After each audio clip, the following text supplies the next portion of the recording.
Rajesh R Varma Thiruvalla സ്വദേശിയാണ്. കൊല്ലം TKM engineering കോളേജിൽ നിന്ന് ബിരുദം. അമേരിക്കയിലെ നോർത്ത് കരീനയിലെ ക്വീൻസ് സർവകലാശാലയിൽ നിന്ന് സാഹിത്യരചനയിൽ ബിരുദാനന്തര ബിരുദം. അമേരിക്കയിലെ ഒറിഗണിലുള്ള പോർട്ട്ലൻഡിൽ ഇപ്പോൾ താമസിക്കുന്നു. കാമകൂടോപനിഷത്ത്, ചുവന്ന ബാഡ്ജ് എന്നിവയാണ് പ്രസിദ്ധീകൃതമായ രചനകൾ. FOKANA novel award, professor P. Meerakutty പുരസ്കാരം എന്നിവ ലഭിച്ചിട്ടുണ്ട്. രാജേഷ് ആർ വർമ്മയെ പട്ടാമ്പി ശ്രീ നീലകണ്ഠ ഗവൺമെന്റ് കോളേജ് മലയാള വിഭാഗം സംഘടിപ്പിക്കുന്ന അന്തർദേശീയ വെബിനാർ പരമ്പരയിലേക്ക് സ്വാഗതം ചെയ്യുന്നു. ഡോണ മയൂര, തിരുവനന്തപുരം സ്വദേശി, US-ൽ സ്ഥിരതാമസം. ദ്വിഭാഷാ എഴുത്തുകാരി, ചിത്രകാരി എന്നീ നിലകളിൽ പ്രശസ്ത. കവിതയിൽ വിഷ്വൽ പരീക്ഷണങ്ങൾ നടത്തുന്നു. ഇന്ത്യയിലും സ്വീഡനിലും പുസ്തകങ്ങൾ പ്രസിദ്ധീകരിച്ചിട്ടുണ്ട്. ടെക്സ്റ്റ് ഉപയോഗിക്കാതെ കാലിഗ്രാഫിയിലൂടെയും ശബ്ദവീചികളാലും കവിത എഴുതുന്ന അപൂർവം കവയത്രികളിൽ ഒരാൾ. ഐസ് ക്യൂബുകൾ, നീലമൂങ്ങ, listening to red, echoes and language, lines and poetry എന്നിവയാണ് പ്രസിദ്ധീകരിക്കപ്പെട്ട പുസ്തകങ്ങൾ. Visuals Italy, Spain, USA, Poland, Portugal എന്നിവിടങ്ങളിൽ പ്രദർശിപ്പിച്ചിട്ടുണ്ട്. ഡോണയുടെ മലയാളം കവിതകൾ പോണ്ടിച്ചേരി യൂണിവേഴ്സിറ്റിയുടെ അക്കാദമിക് സിലബസിൽ ഉൾപ്പെടുത്തിയിട്ടുണ്ട്. വിഷ്വൽ കവിതകൾ യോക്കോ ഒനോയോടൊപ്പം റോമിലെ ഹംഗേറിയൻ അക്കാദമിയിലും ഇറ്റലിയിലെ മ്യൂസിയം ഓഫ് കണ്ടംപററി ആർട്ടിലും പ്രദർശിപ്പിച്ചിട്ടുണ്ട്. ഡോണ മയൂരയെ പട്ടാമ്പി ശ്രീ നീലകണ്ഠ ഗവൺമെന്റ് കോളേജ് മലയാള വിഭാഗം സംഘടിപ്പിക്കുന്ന അന്തർദേശീയ വെബിനാർ പരമ്പരയിലേക്ക് സഹർഷം സ്വാഗതം ചെയ്യുന്നു. ഡോക്ടർ ജ്യോതി അരയമ്പത്ത്, കണ്ണൂർ ജില്ലയിലെ പയ്യന്നൂരിനടുത്തുള്ള എടാട്ട് സ്വദേശിയാണ്. കേരളത്തിൽ സർക്കാർ സർവീസിലും UAE-ലും GP ആയി ജോലി ചെയ്തിട്ടുണ്ട്. 2004 മുതൽ സൈക്യാട്രിയിൽ, ഇംഗ്ലണ്ടിൽ നാഷണൽ ഹെൽത്ത് സർവീസിൽ ഉപരിപഠനവും ജോലിയും. ഇപ്പോൾ NHS-ൽ കൺസൾട്ടന്റ് സൈക്യാട്രിസ്റ്റായി ജോലി ചെയ്യുന്നു. Mental health action trust UK എന്ന ചാരിറ്റബിൾ സംഘടനയുടെ സ്ഥാപകയും മാനേജിംഗ് ട്രസ്റ്റിയുമാണ്.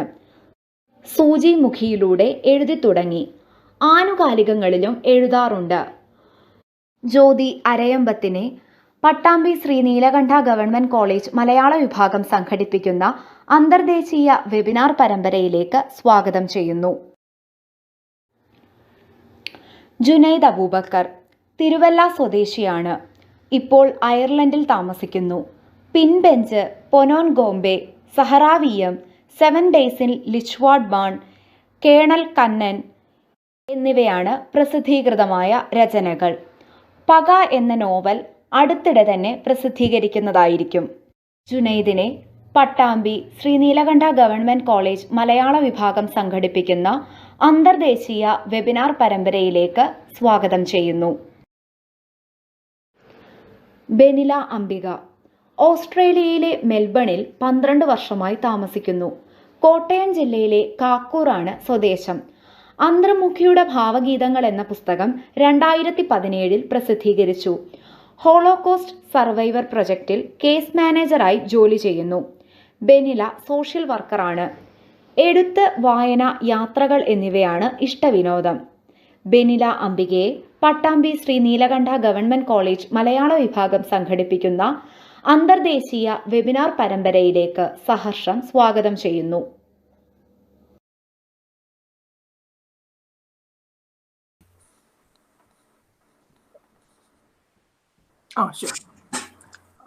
ഇൻട്രോ കഴിഞ്ഞോ? ഓക്കെ.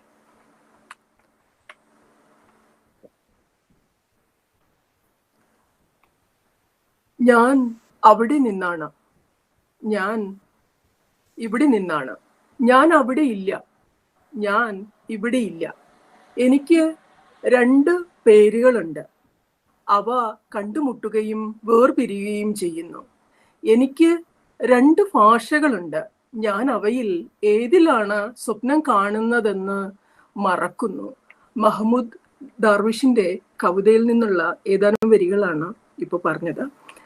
ശ്രീ നീലകണ്ഠ ഗവൺമെന്റ് സംസ്കൃത കോളേജ് പട്ടാമ്പി പട്ടാമ്പിയുടെ മലയാള വിഭാഗം നടത്തുന്ന അന്തർദേശീയ വെബിനാർ പരമ്പരയിലെ ഭാഷയും പ്രവാസവും എഴുത്തും ജീവിതവും എന്ന വെബിനാറിലേക്ക് ഈ പാനലിനെ ക്ഷണിച്ച മലയാളം വിഭാഗത്തിന് ഒത്തിരിയേറെ നന്ദി പറഞ്ഞുകൊണ്ടും ഈ വെബിനാറിലേക്ക് വന്നു ചേർന്ന എല്ലാ സുഹൃത്തുക്കൾക്കും സ്വാഗതം പറഞ്ഞുകൊണ്ടും സ്നേഹം അറിയിച്ചുകൊണ്ടും വെബിനാറിലേക്ക് കടക്കുകയാണ്. പ്രവാസം എന്ന് പറയുന്നത്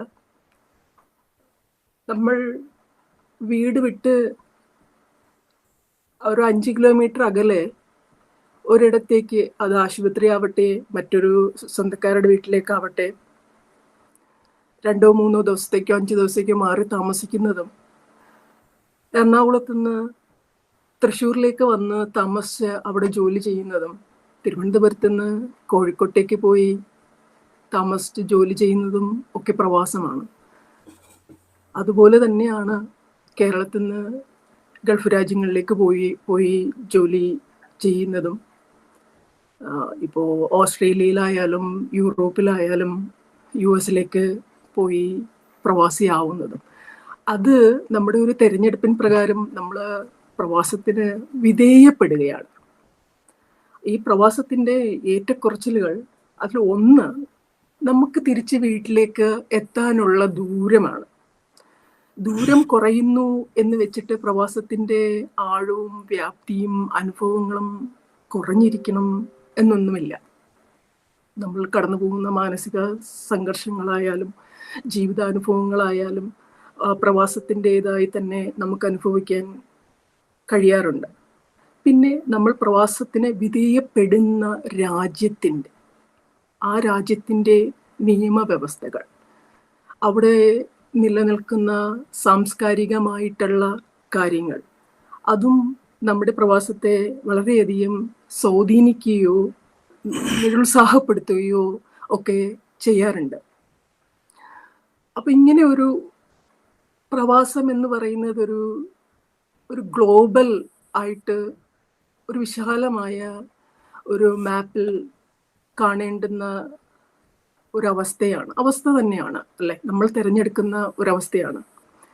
അപ്പോൾ പട്ടാമ്പി കോളേജിൽ നിന്ന് ഈ വെബിനാറിലേക്ക് ഒരു സെഷൻ ചെയ്യാനായിട്ട് ക്ഷണം കിട്ടിയപ്പോൾ എൻ്റെ മനസ്സിൽ ആദ്യം വന്നത്, ലോകത്തിൻ്റെ പല കോണിലിരിക്കുന്ന സാഹിത്യകാരന്മാരെയും സാഹിത്യകാരിമാരെയും ഉൾപ്പെടുത്തിക്കൊണ്ട് ഒരു വെബിനാർ ചെയ്താൽ എന്ത് എന്നൊരു ചിന്തയാണ്. അതിന് പ്രകാരം നമ്മോടൊപ്പം ചേർന്നിരിക്കുന്ന ബെനില അംബിയയ്ക്കും ജുനീദിനും രാകേഷിനും ജ്യോതിക്കും എൻ്റെ സന്തോഷവും സ്നേഹവും അറിയിക്കുകയാണ്. നമ്മൾ സ്വയം തിരഞ്ഞെടുത്ത് വിധേയപ്പെടുന്ന പ്രവാസത്തിനോടൊപ്പം തന്നെ മറ്റൊരു തലം എന്ന് പറഞ്ഞാൽ, മുൻകാലങ്ങളിൽ എക്സൈൽ, നാടുകടത്തപ്പെടുന്ന ഒരു പ്രവാസമുണ്ട്. നാടുകടത്തപ്പെടുമ്പോൾ ആ പ്രവാസത്തിൽ ഇരുന്നു കൊണ്ട് ലോക സാഹിത്യത്തിന് തന്നെ മികച്ച വിലയേറിയ സംഭാവനകൾ ചെയ്ത ഒരുപാട് സാഹിത്യകാരന്മാരുണ്ട്. അവർ എക്സൈലിൽ ആയതുകൊണ്ടാവണം ചിലപ്പോൾ ഈ സാഹിത്യം രചിച്ചത് തന്നെ. അതിൽ പ്രധാനപ്പെട്ട ഒരാള് വിക്ടർ ഹ്യൂഗയാണ്. വിക്ടർ ഹ്യൂഗയെ ഫ്രാൻസിൽ നിന്ന് നാടുകടത്തിയപ്പോഴത്തേക്കും പുള്ളി അതിനെ പറ്റിയിട്ട് പറഞ്ഞ വാചകങ്ങൾ എന്നെ ഫ്രാൻസിൽ നിന്ന് വേർപെടുത്തുക മാത്രമല്ല, ഏതാണ്ട് ഭൂമിയിൽ നിന്ന് ബന്ധമറ്റവനാക്കുകയും ചെയ്തു എന്നാണ് പുള്ളി പറഞ്ഞത്. ആ സമയത്താണ് വിക്ടർ ഹ്യൂഗോ ലീ മിസറബിൾ എന്നുള്ള കൃതി രചിക്കുന്നത് തന്നെ. അതുപോലെ നാടുകടത്തപ്പെട്ട അനേകം സാഹിത്യകാരന്മാർ നമുക്കുണ്ട്. അപ്പോൾ ഈ നാട് കടത്തപ്പെടുക എന്ന് പറയുമ്പോഴത്തേക്കും നമ്മൾ പ്രവാസത്തിന് വിധേയപ്പെടുന്നു എന്ന് പറയുമ്പോഴും നമ്മൾ ഒരു സാഹചര്യം ഉണ്ടായിരിക്കും, പ്രവാസത്തിലേക്ക് പോവാനുണ്ടാകുന്ന സാഹചര്യം. ആ സാഹചര്യങ്ങൾ ഒരു രീതിയിൽ നമ്മളെ നാട് കടത്തുക കൂടി ചെയ്യാണ് എന്നാണ് എനിക്ക് തോന്നിയിട്ടുള്ളത്. ഇന്ന് പ്രവാസം തന്നെ തിരഞ്ഞെടുത്തുകൊണ്ട് എഴുത്തിന് വേണ്ടിയിട്ട് മാത്രം പ്രവാസം തിരഞ്ഞെടുത്തിട്ടുള്ള എഴുത്തുകാരും നമ്മുടെ ലോക സാഹിത്യത്തിലുണ്ട്. അതില് ഒരാളാണ് ഏർണസ്റ്റ് ഹെമിംഗ്വേ. പുള്ളി ഒരു സെൽഫ് ഇമ്പോസ്ഡ് പ്രവാസമായിരുന്നു പാരീസിൽ പ്രവാസിയായി താമസിച്ചപ്പോൾ ചെയ്തിരുന്നത്. ആ സമയത്ത് എഴുതിയ നോവലാണ് the sun also rise there എന്നുള്ള നോവൽ. അപ്പൊ ഇങ്ങനെ പ്രവാസം തന്നെ പല തലത്തിൽ ഉള്ള അവസ്ഥകളിൽ ഉള്ള പ്രവാസമുണ്ട്.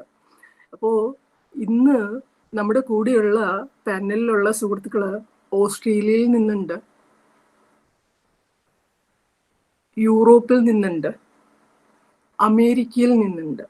നമുക്ക് ഇവരിൽ ഓരോരുത്തരോടും പ്രവാസം അവരോട് എന്ത് ചെയ്തു, പ്രവാസം അവരെ എഴുത്തിനോട് എന്ത് ചെയ്തു, അവരുടെ എഴുത്തുമായി പ്രവാസത്തിൽ എങ്ങനെയാണ് എഴുത്തും ജീവിതവും അവരെ മുന്നോട്ട് കൊണ്ടുപോകുന്നത്. പ്രവാസം എന്ന് പറയുന്ന എഴുത്തിന് വേണ്ടിയിട്ട് മാത്രമല്ലല്ലോ. ഓരോരുത്തരും ഓരോ ജോലിയിൽ ഏർപ്പെടുകയും അവരുടെ തന്നെ കുടുംബകാര്യങ്ങളിൽ ഏർപ്പെടുകയും അതിനോടൊപ്പം തന്നെ മുന്നോട്ട് കൊണ്ടുപോകുന്ന ഒരു പ്രക്രിയയാണ് സാഹിത്യം എന്ന് പറയുന്നത്, എഴുത്ത് എന്ന് പറയുന്നത്. അത് മലയാളത്തിൽ എഴുതുക എന്ന് പറയുന്നത് പലപ്പോഴും പ്രവാസത്തിലുള്ള ഓരോ പ്രവാസിക്കും അത് പറയാൻ കഴിയും. ഇപ്പൊ കേരളത്തിൽ നിന്ന് തമിഴ്നാട്ടിലേക്ക് പോകുന്ന ഒരു പ്രവാസിക്കും, കേരളത്തിൽ നിന്ന് ഡൽഹിയിലേക്ക് പോകുന്ന ഒരു പ്രവാസിക്കും, കേരളത്തിൽ നിന്ന് ഗൾഫ് രാജ്യങ്ങളിലേക്ക് പോകുന്ന പ്രവാസിക്കും, മറ്റ് ഭൂഖണ്ഡങ്ങളിലേക്ക് പോകുന്ന പ്രവാസികൾക്കും ഓരോ പോലെ പറയാൻ കഴിയുന്ന ഒരു വസ്തുതയാണ് ബൈലിംഗ്വൽ ആയിട്ട് ഉള്ള ഇടപെടലുകൾ എന്ന് പറയുന്നത്. 2 ഭാഷയിലാണ് ഓരോ ദിവസവും നമ്മൾ ഇടപഴകേണ്ടി വരുന്നത്.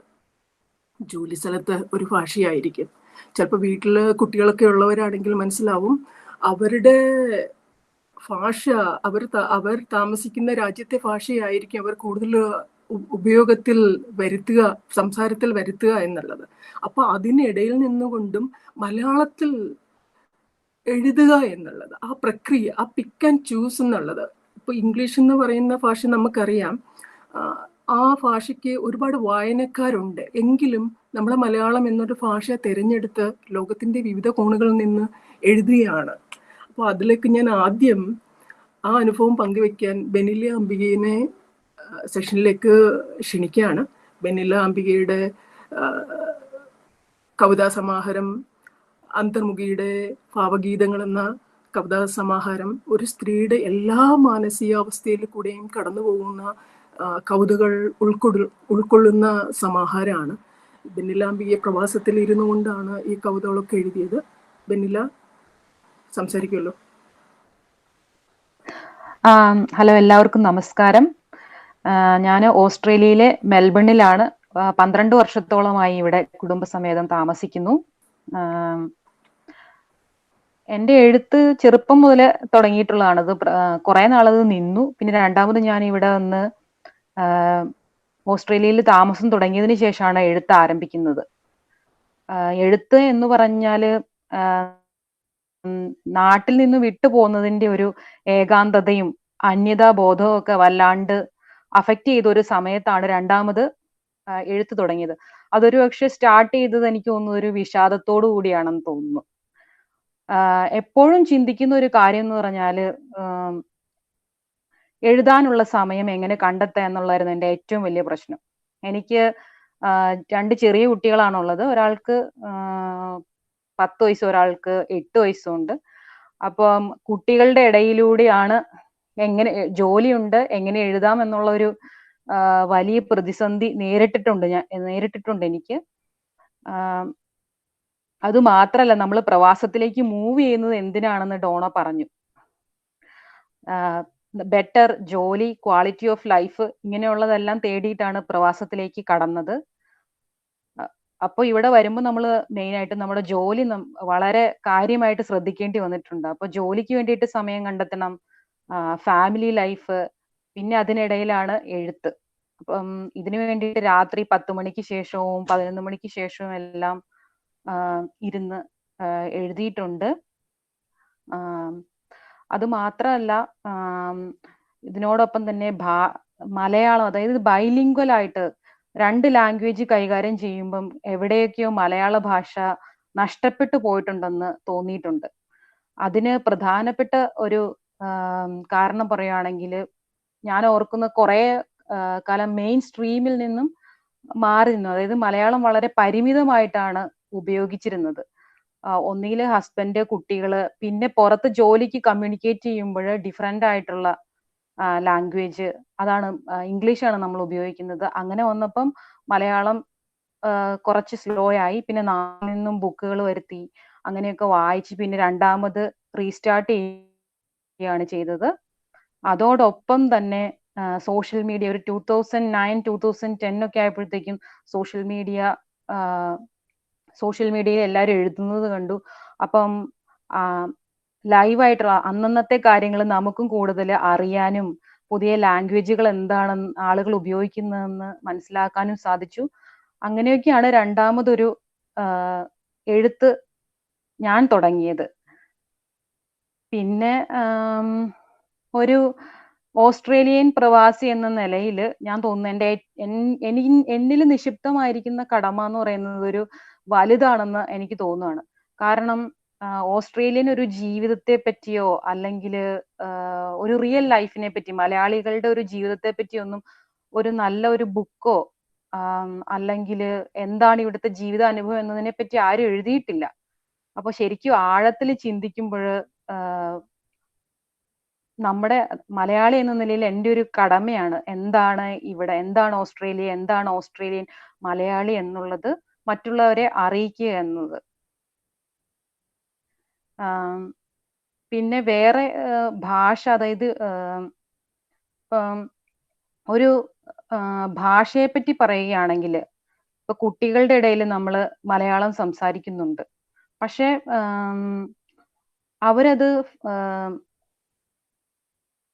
അവർക്കത് റിട്ടേൺ ലാംഗ്വേജ് ആയിട്ട് അറിഞ്ഞുകൂടാ. നമ്മൾ അവരെ ഇരുത്തി പഠിപ്പിക്കേണ്ടതായിട്ട് വരുന്നുണ്ട്. അതിനുള്ള സമയം പേരൻസിനില്ല. ഇതൊക്കെയാണ് ഇപ്പം നമ്മൾ അഭിമുഖീകരിച്ചുകൊണ്ടിരിക്കുന്ന പ്രശ്നം. ഇവിടെ മലയാളി മിഷൻ പോലെയുള്ള ഒരു നാട്ടിൽ നിന്നും മലയാളി മിഷന്റെ പ്രവർത്തനം ഉണ്ട്. അത് കൂടാതെ തന്നെ ഇവിടെ ഓസ്ട്രേലിയൻ ഗവൺമെന്റ് അത് ഹിന്ദി, ഇംഗ്ലീഷ് അല്ലെങ്കിൽ ഇറ്റാലിയൻ, ജാപ്പനീസ് ഇങ്ങനെയുള്ള ലാംഗ്വേജുകൾക്ക് വേണ്ടിയിട്ട് സ്പെഷ്യൽ ആയിട്ടുള്ള നമ്മുടെ ഇടയിൽ നിന്നും ടീച്ചേഴ്സിനെ തിരഞ്ഞെടുത്ത് ആഴ്ചയിൽ ഒരു ദിവസം ക്ലാസ്സുകൾ കൊടുക്കുന്നുണ്ട്. പക്ഷേ പേരൻസിന് താല്പര്യമില്ല. കാരണം എന്ന് വെച്ചാല് മലയാളം എന്ന് പറയുന്നത് അവർക്ക് പഠിക്കണ്ട എന്നുള്ള രീതിയിലേക്കാണ് പേരൻസിന്റെയും കുട്ടികളുടെയും ഒക്കെ ഒരു ആറ്റിറ്റ്യൂഡ്. അതിന് കാരണമുണ്ട്. അതായത് എൻ്റെ തന്നെ മോളുടെ കാര്യം പറയാം. എൻ്റെ മോൾക്ക് അവള് പ്രിഫർ ചെയ്യുന്നത് ജാപ്പനീസും ഇറ്റാലിയനും പഠിക്കാനാണ്. കാരണം ജാപ്പനീസിൽ അവള് കാണുന്നതെന്ന് വെച്ചാല് അവള് അനിമെ കാണുന്നുണ്ട്, അല്ലെങ്കിൽ അവള് കുറച്ചും കൂടി ടെക്നോളജി അണ്ടർസ്റ്റാൻഡ് ചെയ്യുന്നുണ്ട്. അപ്പൊ അവള് പറയുന്നു ജാപ്പനീസ് ആണെങ്കിൽ എനിക്ക് ടോക്കിയോയിൽ പോകാം, അവൾക്ക് നിരവധി കാര്യങ്ങൾ അറിയാം. അപ്പം ഈ മലയാളം എന്ന് പറഞ്ഞ ഒരു സ്കില്ലാണ് അവർ ഉദ്ദേശിക്കുന്നത്. വെറുതെ എന്തിന് ഞാൻ വേറൊരു സ്കില്ല് പഠിക്കണം എന്നൊരു ക്വസ്റ്റ്യൻ ആണ് ഇവര് ചോദിക്കുന്ന വേറൊരു കാര്യം. അപ്പൊ നമ്മളെ ഞാനൊക്കെ അത് വിഷമത്തോടു കൂടിയാണ് അതിനെ മനസ്സിലാക്കുന്ന ആ സത്യത്തെ. കാരണം ശരിക്കും പറഞ്ഞാൽ നമ്മൾ വേറിട്ട് പോകുന്നുണ്ട്. നമ്മുടെ ഭാഷ എന്ന് പറയുന്നത് നമ്മുടെ സംസ്കാരം തന്നെയാണ്. അതായത് എനിക്ക് ഭയങ്കര വേദനയാണ്, എൻ്റെ ഭാഷയിലാണ് ഞാൻ സ്വപ്നം കാണുന്നത്, അല്ലെങ്കിൽ ഇപ്പൊ എനിക്കൊരു വേദനയാണെന്ന് പറഞ്ഞിട്ടുണ്ടെങ്കിൽ അതും വേറൊരാൾക്ക് മനസ്സിലാവണമെന്നുണ്ടെങ്കിൽ അത് എൻ്റെ ഭാഷയിലൂടെ കമ്മ്യൂണിക്കേറ്റ് ചെയ്യുമ്പോഴായിരിക്കും അവർക്ക് അതിന്റെ ഡെപ്തിൽ മനസ്സിലാവുന്നത്. അപ്പോ ഇങ്ങനെയുള്ള കാര്യങ്ങളൊക്കെയാണ് എനിക്ക് പറയാനുള്ളത്. ഇനി വേറെ ആർക്കെങ്കിലും സംസാരിക്കാം.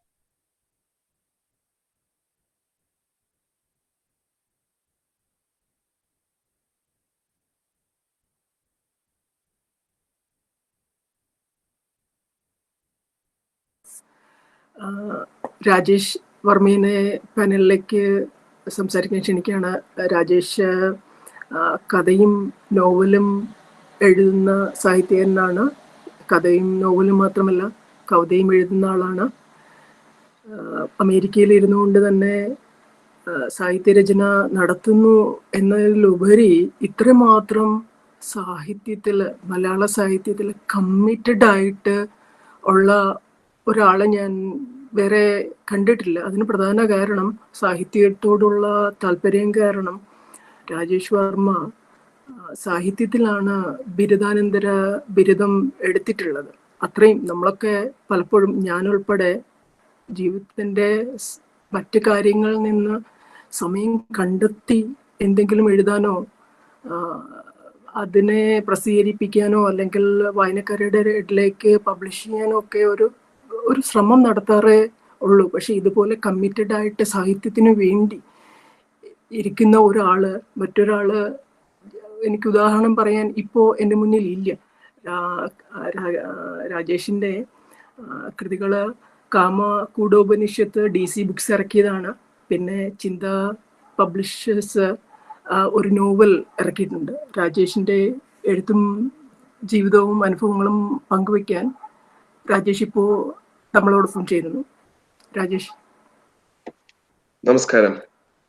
നമ്മള് ഇപ്പം ഡോണയും ബെനിലയും പറഞ്ഞതുപോലെ തന്നെ എഴുതുക എന്ന് പറയുന്നത് പ്രവാസ സാഹിത്യം എന്ന് പറയുന്നത് ജനാധിപത്യത്തെ കുറിച്ച് പറയാറുണ്ട്. ജനാധിപത്യം എന്ന് പറയുന്നതിൽ ജനാധിപത്യത്തിലെ ഏറ്റവും വലിയ അത്ഭുതം എന്താണെന്ന് പറഞ്ഞു കഴിഞ്ഞാൽ ജനാധിപത്യം നിലനിൽക്കുന്നു എന്നുള്ളതാണ്.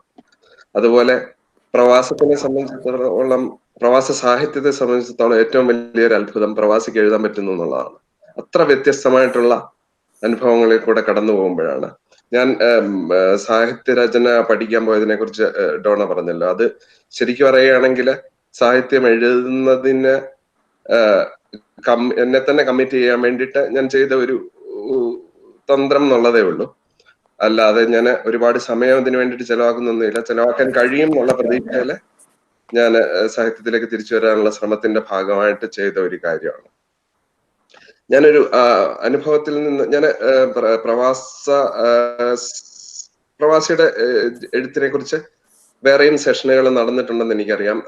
ഗൾഫ് പ്രവാസികളുടെ ഒരു സെഷൻ നടക്കുന്നുണ്ട്, നടന്നു കഴിഞ്ഞു. കാനേഡിയൻസിന്റെ ഒരു സെഷൻ നടക്കാനുണ്ടെന്ന് എനിക്കറിയാം. അപ്പം ഒരുപാട് കാര്യങ്ങൾ കൊണ്ട് കനേഡിയൻ ഗൾഫ് പ്രവാസവും യൂറോപ്യൻ നാടുകളിലേക്കുള്ള, നമ്മളെല്ലാം യൂറോപ്യൻ സംസ്കാരം നിലനിൽക്കുന്ന അമേരിക്കയിലേക്കും ഓസ്ട്രേലിയയിലേക്കും കാനഡയിലേക്കും ഒക്കെയുള്ള പ്രവാസവും വ്യത്യസ്തമാണ്. എന്താന്ന് വെച്ച് കഴിഞ്ഞാല് പ്രവാസം എന്ന് ആദ്യം പറയുമ്പോൾ മലയാളിയുടെ മനസ്സിൽ വരുന്ന ഗൾഫ് പ്രവാസമാണ്. പക്ഷെ ഗൾഫിലുള്ള മലയാളി ഒരു അതിഥി തൊഴിലാളിയാണ്. തൊഴിലാളി എന്നല്ല, ഉദ്യോഗസ്ഥരായാലും അവര് അവിടെ ജോലി ചെയ്യാൻ പോകുന്നു. അവർക്ക് അവിടുത്തെ പൗരത്വമില്ല. അവര് ജോലി ചെയ്ത് കഴിഞ്ഞാൽ തിരിച്ചു വരുന്നു. അവരുടെ അടുത്ത തലമുറ പലപ്പോഴും യൂറോപ്പിലേക്കും അമേരിക്കയിലൊക്കെ കുടിയേറുന്നുണ്ട്, അത് വേറെ കാര്യം. പക്ഷെ എങ്കിൽ പോലും എപ്പോഴും അവരുടെ വേര് നാട്ടിലാണ്. പക്ഷെ അമേരിക്കയിലും യൂറോപ്പിലേക്കും വരുന്ന മലയാളികള് കൂടുതലും കുടിയേറ്റക്കാരാണ്. അവര് പുതിയ അവസരങ്ങള് നോക്കി വരുന്ന ആളുകളാണ്. അപ്പൊ തന്നെ ബെനില പറഞ്ഞ ആ വേരുമുറിയലിന്റെ സംഭവം ഒരു വലിയൊരു അളവ് നടന്നു കഴിഞ്ഞു. അപ്പം എവിടെ ഇരുന്നുകൊണ്ട് മലയാളി സാഹിത്യകാരൻ മലയാളത്തിൽ എഴുതുമ്പോഴും അത് എഴുതുന്നത് ലോകത്തിന്റെ മറ്റ് ഭാഗങ്ങളിൽ ഇരിക്കുന്ന മലയാളികൾക്ക് വേണ്ടിയിട്ടല്ല എന്ന് എനിക്ക് തോന്നാറുണ്ട്. നാട്ടിലിരിക്കുന്ന മലയാളിക്ക് വേണ്ടിയിട്ടാണ്. നാട്ടിലിരിക്കുന്ന മലയാളിയാണ് അയാളുടെ ടാർഗറ്റ് ഓഡിയൻസ്. അല്ലാതെ ഇപ്പൊ ഓസ്ട്രേലിയയിൽ ഇരുന്നോ അമേരിക്കയുടെ മറ്റൊരു ഭാഗത്തിരുന്നിട്ടോ ഒരാൾ വായിക്കുന്നുണ്ടെന്നുള്ള വിചാരിച്ചിട്ടല്ല. അപ്പോ നമ്മളെപ്പോഴും ഒരു വായനക്കാരന്റെ മനസ്സിൽ കൂടെ നമ്മളുടെ തന്നെ അവസ്ഥയെ കാണാൻ ശ്രമിക്കുന്നതിന്റെ ഭാഗമായിട്ടുള്ള ഒരു എഴുത്താണ് മലയാളിയുടെ പ്രവാസി എഴുത്തെന്ന് എനിക്ക് തോന്നിയിട്ടുണ്ട്. അതിനെക്കുറിച്ച് ഒരു അനുഭവത്തിൽ നിന്ന് ഞാൻ തുടങ്ങാം. നമ്മളുടെ ഈ പരിപാടിയുടെ മുഖ്യ സംഘാടകൻ കൂടെയായ സന്തോഷ് ഋഷിയേഷ് കുറച്ചു നാൾ മുമ്പ് ഒരു ഓൺലൈൻ മാഗസിൻ നടത്തിയിരുന്നു. മിക്കവാറും പേർക്ക് അറിയാമെന്ന് കരുതുന്നു. ഒരു മലയാള നാടെന്നുള്ള പേരില് വളരെയേറെ ചർച്ചകളും ഒക്കെ ആയിട്ട് സജീവമായിട്ടുള്ള ഒരു കമ്മ്യൂണിറ്റിയോട് കൂടി മുമ്പോട്ട് പോയിരുന്ന ഒരു പ്രസിദ്ധീകരണമാണ്. അപ്പൊ അതില് എന്ത് വന്നാലും, എന്ത് പ്രസിദ്ധീകരിച്ചു വന്നാലും നല്ല നിലവാരമുള്ള കാര്യങ്ങളാണ് പ്രസിദ്ധീകരിച്ചു വന്നിരുന്നത്. എന്ത് വന്നാലും വൻതോതിൽ ചർച്ചയൊക്കെ നടക്കുമായിരുന്നു. അപ്പൊ അതിനകത്ത് പ്രവാസ അനുഭവങ്ങളുടെ ഒരു കോളം ഉണ്ടായിരുന്നു. അപ്പൊ സന്തോഷം എന്നോട് എന്തെങ്കിലും എഴുതാൻ പറ്റുമോ എന്ന് ചോദിച്ചു. അപ്പൊ ഞാൻ പറഞ്ഞ അനുഭവമായിട്ട് അങ്ങനെ എഴുതാനില്ല, ഞാനൊരു കഥ അയച്ചു തരാം എന്ന് പറഞ്ഞിട്ട് പ്രവാസി മാവേലിയുടെ പ്രസക്തി എന്ന് പറഞ്ഞിട്ട് ഒരു കഥ അയച്ചു കൊടുത്തിരുന്നു. അപ്പൊ അതില് മാവേലിയുടെ വേഷം കെട്ടി പ്രവാസി ഓണാഘോഷത്തിൽ പങ്കെടുക്കുന്ന ഒരു കൂട്ടുകാരനെ നാട്ടിൽ നിന്നുള്ള കൂട്ടുകാരൻ പരിഹസിക്കുന്നു. അപ്പം അയാൾക്കത് എങ്ങനെയെങ്കിലും നാട്ടിലുള്ള സുഹൃത്തിനെ പറഞ്ഞു മനസ്സിലാക്കണം എന്താണ് നമ്മളുടെ ഇവിടുത്തെ ജീവിതത്തിൽ ഈ മാവേലിയുടെ പ്രസക്തി എന്താണെന്ന്. അപ്പൊ അയാൾ അതിനെക്കുറിച്ച് പലതരത്തിൽ ആലോചിച്ച് ഒരു കത്തെഴുതുന്നതാണ്. എന്നിട്ട് അവസാനം അത് വിശദീകരിക്കുന്നത് അത് ഈ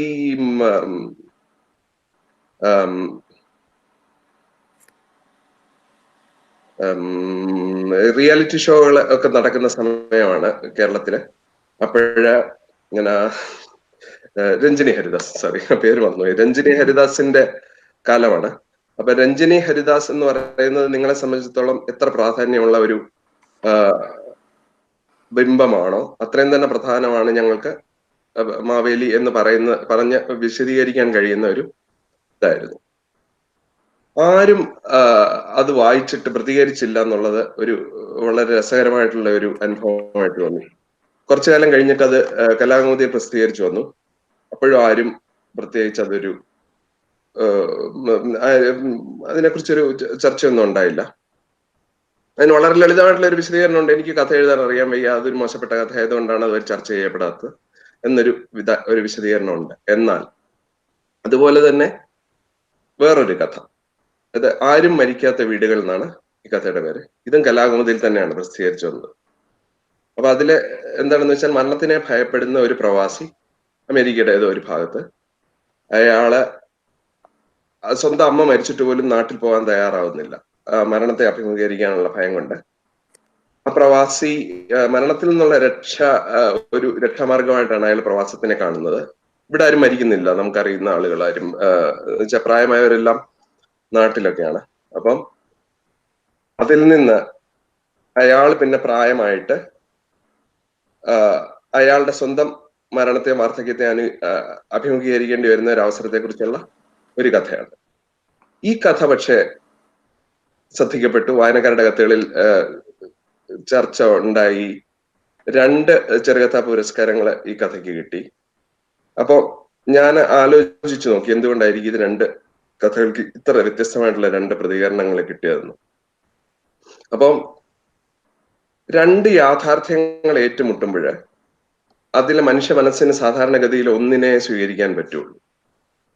അപ്പം നാട്ടിലിരിക്കുന്ന മലയാളിയുടെ മനസ്സിൽ ഒരു കേരളമുണ്ട്, ആ കേരളത്തിൽ നിന്ന് പുറത്താക്കപ്പെട്ടവരുണ്ട്. അപ്പൊ അവരുടെ മനസ്സിൽ പ്രവാസത്തെക്കുറിച്ച് ഒരു പ്രത്യേക ചിത്രമുണ്ട്. ഏദൻ തോട്ടത്തിൽ നിന്ന് പുറത്താക്കപ്പെട്ടവരെ പോലെ പുറത്തിങ്ങനെ കഴിയുന്ന കുറെ ആൾക്കാരെ കുറിച്ചുള്ള അവരുടെ വ്യഥകളെ കുറിച്ചുള്ള കഥകളാവുമ്പോൾ അവർക്ക് കുറച്ചുകൂടെ ഇതായിട്ട് ഉൾക്കൊള്ളാൻ പറ്റുന്നുണ്ട്. നമ്മൾ കേരളത്തിൽ ജീവിക്കുന്ന ആൾക്കാർക്ക് ലോകത്തെ ഏറ്റവും നല്ല കാലാവസ്ഥയുള്ള സ്ഥലം, ഏറ്റവും നല്ല ജനാധിപത്യ സമൂഹമുള്ള സ്ഥലം, പ്രബുദ്ധത, ആരോഗ്യ സംരക്ഷണം, അങ്ങനെ പല കാര്യങ്ങളെ കുറിച്ചും, കേരള മോഡൽ, അങ്ങനെയുള്ള പല കാര്യങ്ങളെ കുറിച്ചും പറഞ്ഞ് നമ്മളുടെ മനസ്സിൽ തന്നെ കേരളത്തിലുള്ളവര് രൂപപ്പെടുത്തിയെടുത്തിരിക്കുന്ന ഒരു ചിത്രമുണ്ട്. അതിൽ നിന്ന് ഭിന്നമായിട്ടുള്ള, അപ്പൊ അതിൽ നിന്ന് അവർ നോക്കുമ്പോൾ ഈ സ്വന്തം മാതാപിതാക്കളെ നാട്ടിൽ വിട്ടിട്ട് കുടിയേറുന്ന ഒരു ആളുടെ ദുഃഖങ്ങളെ കുറിച്ചും വ്യഥകളെ കുറിച്ചുമുള്ള കഥ എന്ന് പറയുന്നത് അവർക്ക് അംഗീകരിക്കാൻ പറ്റുന്ന ഒരു അവസ്ഥയാണ്.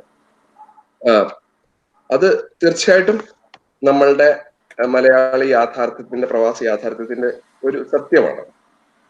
ഈ പറഞ്ഞ പോലെ തന്നെ മലയാളം അറിയാത്ത മക്കൾ, മലയാളം പറയാൻ താല്പര്യമില്ലാത്ത മക്കൾ, അവർ കുറച്ചുകൂടെ വലുതായി കഴിഞ്ഞാല് കോളേജ് ക്യാമ്പസുകളിൽ പോയി കഴിഞ്ഞാൽ മറ്റ് വംശങ്ങളിൽ പെട്ടതും മറ്റു രാജ്യങ്ങളിൽ നിന്നുള്ള കുട്ടികളുമായിട്ട് പ്രണയത്തിലാവുകയും അവരെ വിവാഹം കഴിക്കുകയും ഒക്കെ ചെയ്യുന്ന കുട്ടികൾ നാട്ടിലേക്ക് മടങ്ങി പോകാൻ എപ്പോഴും ഇങ്ങനെ ആഗ്രഹിച്ചുകൊണ്ടിരിക്കും, പക്ഷെ ഒരിക്കലും പോകാതിരിക്കുക. ഇതൊക്കെ മലയാളി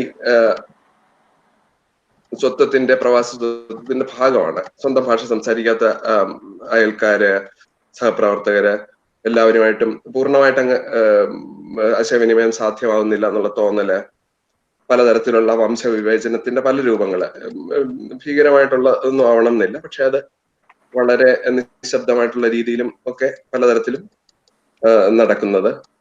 പിന്നെ ഇപ്പൊ വളരെ വ്യത്യാസം വന്നിട്ടുള്ള ഒരു കാര്യമാണ് അടുത്തതായിട്ട് പറയുന്നത്. അതായത് നാട്ടിൽ നിന്ന് പൂർണ്ണമായിട്ടുള്ള വിട്ടു നിൽക്കല്. പണ്ടൊക്കെ കപ്പലിലൊക്കെ കയറി വന്നിട്ടുള്ള മലയാളികളെ എനിക്കറിയാം ഇവിടെ. ആ കാലം മുതൽ തന്നെ മലയാളികൾ വന്നിരുന്ന സ്ഥലമാണ് അമേരിക്ക.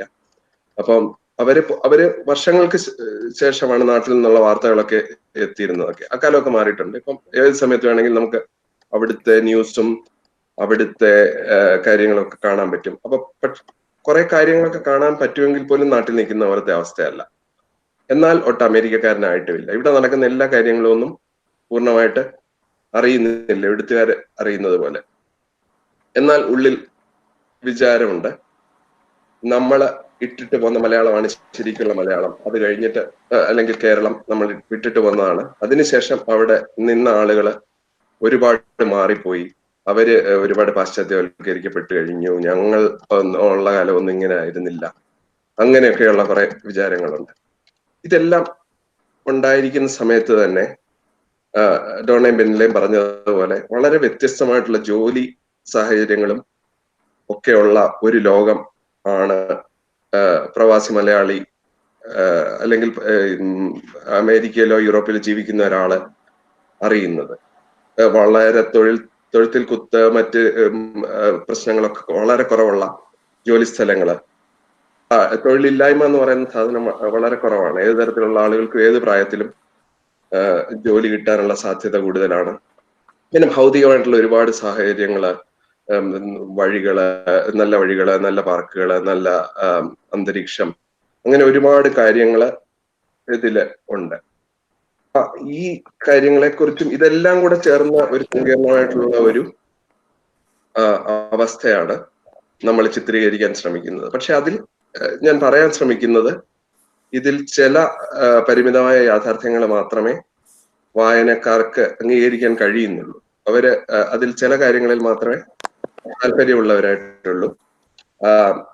സക്കറിയ ഒരിക്കല് ആദ്യമായിട്ട് ഡൽഹിയിൽ പോയ അനുഭവത്തെ കുറിച്ച് പറഞ്ഞിരുന്നത്, ഒരിടത്ത് എഴുതിയിരുന്നത്, നാട്ടിലിരുന്നുകൊണ്ട് എത്രമാത്രം ഇന്ത്യ ടുഡേ വായിച്ചാലും കിട്ടാത്ത ദേശീയോദ്ഗ്രഥനം ഡൽഹിയിൽ താമസിച്ചാൽ കിട്ടും എന്നാണ്. അതുപോലെ തന്നെ നമ്മൾ എത്രയൊക്കെ ആഗോളവൽക്കരിക്കപ്പെട്ടു എന്ന് പറഞ്ഞാൽ പോലും കേരളത്തിലെ അന്തരീക്ഷത്തിൽ കിട്ടാത്ത ഒരു അന്തർദേശീയ കാഴ്ചപ്പാടാണ് നമ്മൾ വേറൊരു രാജ്യത്ത് ജീവിക്കുമ്പോൾ കിട്ടുന്നത്.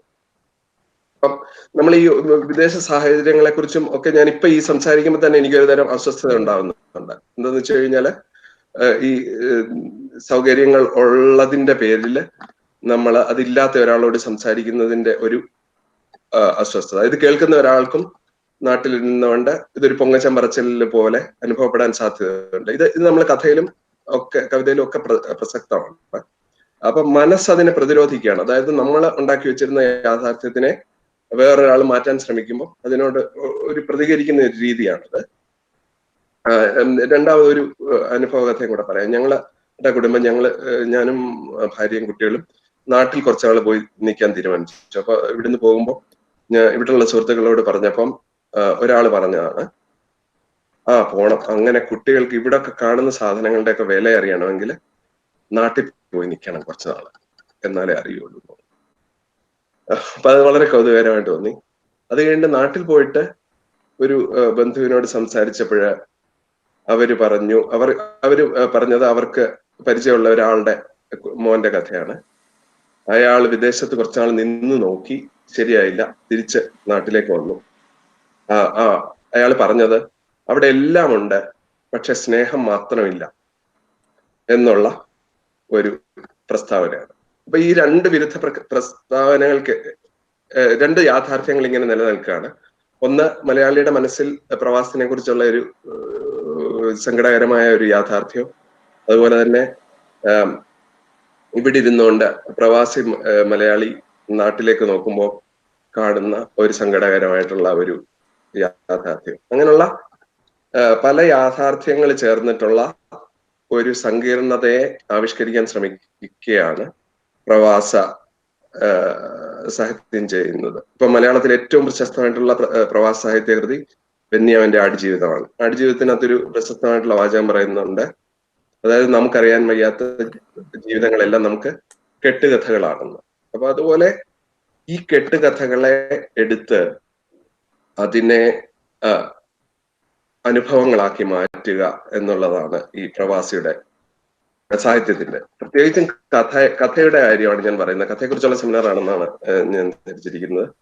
അപ്പം അതിന്റെ ധർമ്മം എന്ന് പറയുന്നത് അതാണ്. എന്ന് വെച്ച് കഴിഞ്ഞാൽ ഈ വായനക്കാരന്റെ അനുഭവത്തിന്റെ സീമകളെ ഒന്ന് വിപുലീകരിക്കുക, കണ്ടിട്ടില്ലാത്ത ഒരു കാഴ്ച കാണിച്ചു കൊടുക്കുക, പരസ്പരം ഭിന്നമായിട്ടുള്ള, തമ്മിൽ കലഹിക്കുന്ന, ഒരേ സമയം സത്യമാകാൻ സാധ്യതയില്ലാത്ത രണ്ട് യാഥാർത്ഥ്യങ്ങളെ ഒരേ സമയം അംഗീകരിക്കാൻ വായനക്കാരനെ നിർബന്ധിക്കുക എന്നുള്ളതാണ് നമുക്ക് ചെയ്യാൻ പറ്റുന്നത്. ഏത് സാഹിത്യകാരന്റെയും കാര്യമാണ്.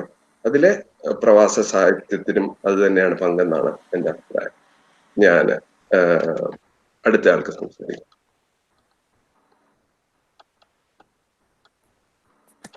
നന്ദി രാജേഷ്. രാജേഷ് പറഞ്ഞ പോലെ പ്രവാസത്തിലൊരു മനസ്സിനൊരു സംഘർഷമുണ്ട്.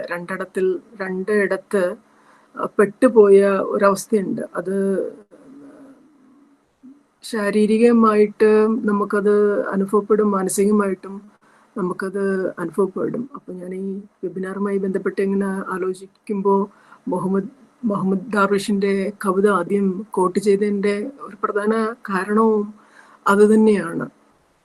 നമ്മൾ പിന്നെ രാജേഷ് പറഞ്ഞ പോലെ ആ ദൂരം, ഇന്ന് മുൻകാലങ്ങളിൽ ഒരു എയർമെയിലിന്റെ കത്ത് കാത്തിരുന്ന കാലം, അല്ലെങ്കിൽ ട്രങ്ക് കോള് ബുക്ക് ചെയ്ത് നാട്ടിലൊരാളോട് സംസാരിക്കാൻ കാത്തിരിക്കുന്ന സമയത്തിന്റെ ദൈർഘ്യം, അതൊക്കെ ഇപ്പോൾ ഇല്ലാണ്ടായി. എങ്കിലും ഇങ്ങനെ അതിരുകളും ദൂരങ്ങളും സാങ്കേതിക വിദ്യ അലിയിച്ച് കളയുന്നുണ്ടെങ്കിലും നമ്മുടെ മനസ്സിലുള്ള ആ സംഘർഷങ്ങളും ആ രണ്ടിടങ്ങളിൽ പെട്ടുപോയ അവസ്ഥയും ഇപ്പോഴും നിലനിൽക്കുന്നുണ്ട്. ഈ ജുനൈദിന്റെ കഥകളും ഇങ്ങനെയുള്ള സംഘർഷങ്ങളെ ആവിഷ്കരിക്കുന്നുണ്ട്.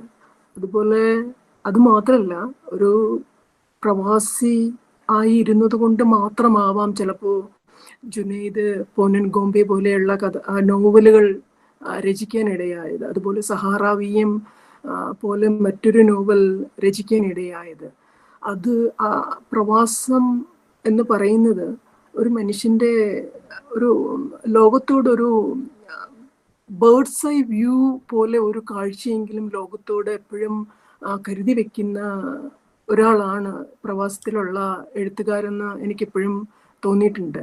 അതിൽ നിന്നും ആ ഒരു കാഴ്ചപ്പാടിൽ നിന്ന് നമുക്ക് വേണ്ട ഒരു കഥ തിരഞ്ഞെടുത്ത് ആവിഷ്കരിക്കുക എന്നൊരു പ്രക്രിയ, അത് ജുനൈദ് എങ്ങനെയായിരിക്കും ചെയ്തതെന്ന് നമുക്ക് ജുനൈദിനോട് തന്നെ സംസാരിക്കാം. ജുനൈദ്. നമസ്കാരം. Thank you Dona. ഈ ഒരു വെബിനാറിലേക്ക് ക്ഷണിച്ചതിൽ വളരെ സന്തോഷം. ആദ്യമായിട്ടാണ് ഇങ്ങനെ ഒരു വെബിനാറിൽ പങ്കെടുക്കുന്നത് തന്നെ. അത് പ്രവാസി ആയതുകൊണ്ട് സംഭവിച്ച ഒരു പ്രശ്നമാണെന്ന് തന്നെയാണ് ഞാൻ കരുതുന്നത്. നാട്ടിലാണെങ്കിൽ ഇതുപോലുള്ള പരിപാടികളിൽ ധാരാളം പങ്കെടുക്കാനായിട്ട് എഴുത്തുകാർക്ക് സാധിക്കുന്ന ഒരവസ്ഥയുണ്ട്. ഇപ്പോൾ ഈ കൊറോണ കാലം വന്നതിൻ്റെ ഒരു നല്ല വശം എന്ന് വേണേൽ പറയാം. അതൊരു സ്വാർത്ഥതയാണ്, എങ്കിൽ കൂടി ഞാനത് പറയുകയാണ്. കാരണം അല്ലെങ്കിൽ ഇങ്ങനെ ഒരു പരിപാടിയിൽ പങ്കെടുക്കാനുള്ള ഒരു സാഹചര്യം ഉണ്ടാകാനുള്ള സാധ്യത തീരെയില്ല. പ്രവാസ ജീവിതം തീർച്ചയായും എൻ്റെ സാഹിത്യ രചനകളിൽ വളരെയധികം സ്വാധീനം ചെലുത്തിയിട്ടുണ്ട്. അതിനുള്ളൊരു സാഹചര്യവും ധാരാളം കിട്ടിയത് ഈ ഒരു പ്രവാസത്തിലാണെന്ന് തന്നെ പറയാം. ജോസഫ് സ്റ്റാലിൻ പറഞ്ഞിട്ടുണ്ട്, ഭാഷ ജനങ്ങളുടെ കൂടെ സഞ്ചരിക്കുന്നുവെന്ന്. നമ്മൾ എവിടെ പോയാലും നമ്മുടെ ആ ഭാഷ നമ്മുടെ കൂടെ ഉണ്ട്. അത് നമ്മുടെ ഉള്ളിൽ എപ്പോഴും ഉണ്ടാകും. നമ്മൾ വേറെ ഏത് ഭാഷ സംസാരിച്ചാൽ പോലും, വേറെ ഏത് ഭാഷയിൽ നമ്മൾ ഇന്ററാക്ട് ചെയ്താൽ പോലും, നമ്മുടെ ഉള്ളിൽ നമ്മൾ ചിന്തിക്കുന്ന, നമ്മൾ മനസ്സിലാക്കുന്ന, നമ്മൾ സ്വപ്നം കാണുന്ന ആ ഭാഷ എപ്പോഴും നമ്മുടെ കൂടെ ഉണ്ടെന്നുള്ളതാണ് സത്യം. ഈ പ്രവാസ ജീവിതം കൊണ്ട് മാത്രമാണ് ഞാൻ പൊനോൻ ഗോംബെയും അല്ലെങ്കിൽ സഹറാവിയും ഇപ്പം പുതിയതായി എഴുതിയ 7 Days in ലിഞ്ചുവാഡ്ബാൻ എന്ന ഇംഗ്ലീഷ് നോവലും എല്ലാം പ്രവാസ ജീവിതത്തിൽ നിന്ന് തന്നെ ഉണ്ടായതാണ്. കാരണം അല്ലെങ്കിൽ അങ്ങനെയുള്ള ആളുകളെ പരിചയപ്പെടുകയോ അവരുടെ കഥകൾ കേൾക്കുകയോ അറിയുകയോ ചെയ്യാനുള്ള സാഹചര്യം ഒരു കാലത്തും ഉണ്ടാകാനുള്ള സാധ്യതയില്ല. ഇപ്പോൾ പൊനോൻ ഗോംബെ ആണെങ്കിൽ പോലും ഈ പറയുന്ന സ്ഥലത്ത് ഞാൻ ഒമാനിലുണ്ടായിരുന്നു 4 വർഷം. ആ സമയത്ത് അവിടെ വെച്ച് പരിചയപ്പെട്ട ആൾക്കാരും അവരുടെ അനുഭവങ്ങളും ചേർന്ന് വന്നെങ്കിൽ പോലും അതൊരു നോവലായി മാറിയത് ഇവിടെ വന്നതിന് ശേഷം കേട്ട ഒരു വാർത്തയിൽ നിന്നാണ്. അതായത് അയർലൻഡിലെ ബോയ്സ് ബാൻഡിന് മൈ ലവ് എന്ന് പറഞ്ഞ ഒരു ഗാനം സിയെ ടോർച്ചറിങ്ങിന് വേണ്ടി ഉപയോഗിച്ചു എന്ന് കേട്ടതിൽ നിന്നുണ്ടായ ആ ഒരു ശരിക്കും ഒരു ആഘാതമായിരുന്നു. നമ്മൾ എന്റർടൈൻമെന്റിന് വേണ്ടി മാത്രം കേൾക്കുന്ന ചില പാട്ടുകൾ ഇവർ ടോർച്ചറിങ്ങിന് വേണ്ടി ഉപയോഗിക്കുന്നു എന്നുള്ള ആ ഒരു വസ്തുത നമ്മുടെ മനസ്സിനെ എത്രത്തോളം മഥിക്കും എന്നതിനൊരു ഉദാഹരണമാണ് ഞാൻ. കാരണം കുറെ കാലത്തോളം ആ ഒരു വേദന മനസ്സിലുണ്ടാവുകയും പിന്നീട് അത് ചേർത്ത ഒരു നോവലായി മാറുകയുമായിരുന്നു ചെയ്തത്. അതിപ്പം ഒരു സത്യവും അർദ്ധസത്യങ്ങളും ചേർന്നതാണ് എൻ്റെ നോവലുകൾ എല്ലാം തന്നെ എന്ന് പറയാം. അതേപോലെ സഹറാബീയമാണെങ്കിൽ പോലും അത് എഴുതാനുണ്ടായ സാഹചര്യം ഇതുപോലാണ്. നമുക്ക് നെയ്ബറായിട്ടൊരു മൊറോക്കൻ ഫാമിലി ഇവിടെ ഉണ്ടായിരുന്നത് കൊണ്ട് മാത്രമാണ് അത് തുടർന്ന് എഴുതാൻ എനിക്ക് സാധിച്ചത്. നാട്ടിലാണെങ്കിൽ ഒരിക്കലും ഇങ്ങനെ ഒരു സംഭവങ്ങൾ ഉണ്ടാകുന്നില്ല. എൻ്റെ നോവലുകളിൽ മലയാളി കഥാപാത്രങ്ങളില്ല, മലയാളം മാത്രമേ ഉള്ളൂ. മലയാളി കഥാപാത്രങ്ങളില്ലാതെ എഴുതിയ ആദ്യത്തെ നോവലാണെന്ന് പലരും എന്നോട് പറഞ്ഞിട്ടുണ്ട്. അത് നേരാണോ എന്ന് എനിക്കറിയില്ല. എൻ്റെ 2 നോവലുകളിലും മലയാളി കഥാപാത്രങ്ങളില്ല. അപ്പം ഈ ഭാഷ നമുക്ക് തന്ന ഒരു സൗകര്യം നമ്മളത് മലയാളത്തിൽ എഴുതി എന്നുള്ളത് തന്നെയാണ്. അപ്പോൾ നമ്മുടെ നാട്ടിലുള്ളവർക്ക് പോലും ഇങ്ങനെ ഒരു കൾച്ചർ, അവരുടെ ഒരു ജീവിത രീതി, അവരനുഭവിക്കുന്ന വ്യഥകൾ, മനുഷ്യൻ ഏത് സ്ഥലത്തും ലോകത്തെവിടെയും അനുഭവിക്കുന്ന കാര്യങ്ങൾ ഒന്ന് തന്നെയാണ്. അതിന് ഭാഷയുടെ ഒരു പരിധി അവരെ അതിൽ നിന്നും തടസ്സപ്പെടുത്തുന്നില്ല എന്ന് തന്നെയാണ് നോവലുകൾ സ്വീകരിക്കപ്പെട്ടതെന്നും എനിക്ക് മനസ്സിലായത്. ഇപ്പൊ പുനോൻഗോംബെ 2ാം പതിപ്പ് ഓൾറെഡി ഇറങ്ങി. ഇപ്പം പിന്നെ എൻ്റെ കവിതകളാണെങ്കിൽ പോലും നമ്മുടെ പ്രവാസ ജീവിതത്തോട് ചേർന്ന് നിൽക്കുന്ന കവിതകളാണ് കൂടുതലും എൻ്റെ പിൻബഞ്ച് എന്ന് പറഞ്ഞ കവിതാ സമാഹാരത്തിലുള്ളത് തന്നെ. അപ്പം നമുക്ക് ഈ നമ്മുടെ സ്വാർത്ഥ ജീവിതത്തിന് മനുഷ്യനെ സമർത്ഥനാക്കുന്ന ഉപാധികളിൽ ഒന്ന് ഭാഷയാണെന്ന് ഭാഷാശാസ്ത്ര ദർശനം എന്ന പുസ്തകത്തിൽ KJ റോയി പറയുന്നുണ്ട്. അത് ഇന്നോ ഇന്നലെയോ തുടങ്ങിയതല്ല. അത് നമ്മുടെ ഹരാരിയുടെ പുസ്തകത്തിൽ പറയുന്നുണ്ട്. 70,000 വർഷം മുൻപ് സാപ്പിയൻസിന്റെ അവരുടെ ഒരു കോഗ്നിറ്റീവ് റെവല്യൂഷൻ കാലം മുതൽക്ക് തന്നെ ഇങ്ങനെ ആ ഒരു സാഹചര്യം ഉണ്ടായി. അതിൽ നിന്നാണല്ലോ അവരുടെ കമ്മ്യൂണിക്കേഷൻ വളരുന്നത് തന്നെ. അപ്പൊ ഭാഷ എപ്പോഴും നമ്മുടെ കൂടെ ചരിക്കുന്ന ഒരു സംഗതി തന്നെയാണ്. അത് അതിന്റെ ലിപികൾ മാറിക്കൊണ്ടേയിരുന്നെങ്കിൽ പോലും നമ്മുടെ കമ്മ്യൂണിക്കേഷൻ നടത്താൻ നമുക്ക് ഉതകുന്ന എന്തായാലും ആ ഭാഷ നമുക്ക് ഉപയുക്തമാണ്. അത് ഏത് പ്രവാസ ജീവിതത്തിലായാൽ പോലും നമ്മൾ സ്വപ്നം കാണുന്ന ഭാഷ നമ്മുടെ കൂടെ ഉണ്ടാവും. പക്ഷെ നമ്മുടെ മാതൃഭാഷയായ മലയാളത്തിന്റെ ഉപയോഗം കുറയുന്നൊന്നുമില്ല. അത് നമ്മൾ വീട്ടിൽ അല്ലെങ്കിൽ നമ്മുടെ സുഹൃത്തുക്കളോടൊക്കെ നമ്മൾ സംസാരിക്കുന്നത് കൊണ്ട് നമുക്ക് തീർച്ചയായിട്ടും അതിന്റെ ഒരു നഷ്ടപ്പെടൽ ഉണ്ടാകുന്നില്ല എന്ന് തന്നെയാണ് എനിക്ക് തോന്നുന്നത്. എൻ്റെ കുട്ടികളൊക്കെ തന്നെ ഇവിടെ വീട്ടിൽ മലയാളം തന്നെയാണ് സംസാരിക്കുന്നത്. അവർക്ക് നമ്മൾ മലയാള ഭാഷ മാത്രം പറഞ്ഞു കൊടുത്താൽ മതി. ബാക്കി ഭാഷകളൊക്കെ അവർ സ്വായത്തമാക്കുന്നുണ്ട്. അവരുടെ സ്കൂളിലും സഹപാഠികളോടും കൂട്ടുകാരോടും ഒക്കെ സംസാരിച്ച് ആ ഭാഷ അവർ തന്നെത്താൻ മനസ്സിലാക്കിക്കൊണ്ടിരിക്കുന്നതുകൊണ്ട് നമ്മുടെ ഭാഷ പറഞ്ഞു കൊടുക്കുക എന്നുള്ളതേ ഉള്ളൂ. അവരത് മനസ്സിലാക്കുന്നുകൊണ്ട് അവരത് മലയാള ഭാഷ തന്നെയാണ് വീട്ടിൽ സംസാരിക്കുന്നതും. അവരുടെ സുഹൃത്തുക്കളോട് മാത്രമാണ് അവർ ഇംഗ്ലീഷ് മറ്റു കാര്യങ്ങളൊക്കെ സംസാരിക്കുന്നത്. അപ്പം ഈ പ്രവാസ ജീവിതം വളരെ സാഹിത്യ സംബന്ധിയായിട്ട് എനിക്ക് ഉപകാരപ്രദമായിട്ടുള്ള ഒരു സംഗതി തന്നെയായിരുന്നു. കാരണം ഇവിടെ വന്നതിന് ശേഷമാണ് 2009 ഞാൻ ബ്ലോഗ് ആരംഭിക്കുന്നത്. ആ ബ്ലോഗിൽ നിന്നാണ് നമ്മുടെ എഴുത്ത് ജീവിതം ആരംഭിക്കുന്നത് തന്നെ. ആ ബ്ലോഗ് വഴിയാണ് ഞാൻ ഡോണയെ പരിചയപ്പെട്ടത്. അതുപോലെ രാജേഷ് വർമ്മയൊക്കെ പരിചയപ്പെട്ടത് ആ ഒരു കൂട്ടായ്മയിൽ നിന്നാണ്. നമ്മൾ പ്രവാസികളായിരുന്നു എന്ന്, അല്ലെങ്കിൽ നാട്ടിൽ പലയിടത്താണ്, അല്ലെങ്കിൽ ലോകത്തിന്റെ പലയിടങ്ങളിലാണ് എന്നുള്ളതൊക്കെ മറന്ന് ആ ഒരു ഭാഷയിൽ കൂടെയാണ് നമ്മൾ ഒന്നിച്ചതും. അപ്പം പിന്നീട് സോഷ്യൽ മീഡിയ വന്നോട് കൂടിയിട്ട് നമ്മുടെ ഭാഷ കുറച്ചുകൂടെ വിപുലമാക്കപ്പെടുകയും വായനക്കാർ ധാരാളം ഉണ്ടാവുകയും ചെയ്തോട് കൂടിയിട്ടാണ് നമുക്ക് വ്യത്യസ്തമായ അഭിപ്രായങ്ങൾ അന്നേരം അറിയാൻ സാധിക്കുന്നതും നമ്മുടെ എഴുത്തിന്റെ മാറ്റങ്ങൾ വരുത്താൻ സാധിക്കുന്നതും വിവരങ്ങൾ അറിഞ്ഞതും എല്ലാം ആ ഒരു ഇതിൽ നിന്നാണ്. അതുപോലെ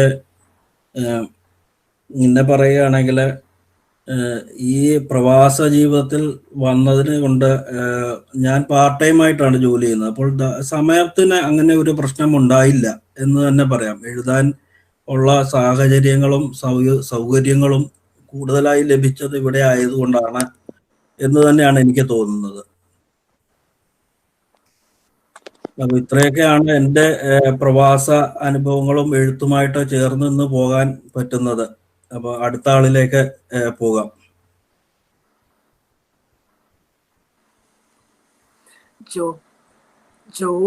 ജ്യോതിക്ക് കഥയും ജീവിതവും പ്രവൃത്തി എന്ന് പറയുമ്പോൾ ജോലിയും എല്ലാം ഒന്നിച്ച് കൊണ്ടുപോകുന്ന ഒരാളാണ്. കഥയിൽ നിന്ന് ജീവിതത്തിലേക്കും ജീവിതത്തിൽ നിന്ന് കഥയിലേക്ക് അനായാസം ഇങ്ങനെ ഒരു സിക്സാഗ് ആയിട്ട് മൂവ് ചെയ്തുകൊണ്ടിരിക്കുന്ന ഒരാളാണ്. അത് ഈ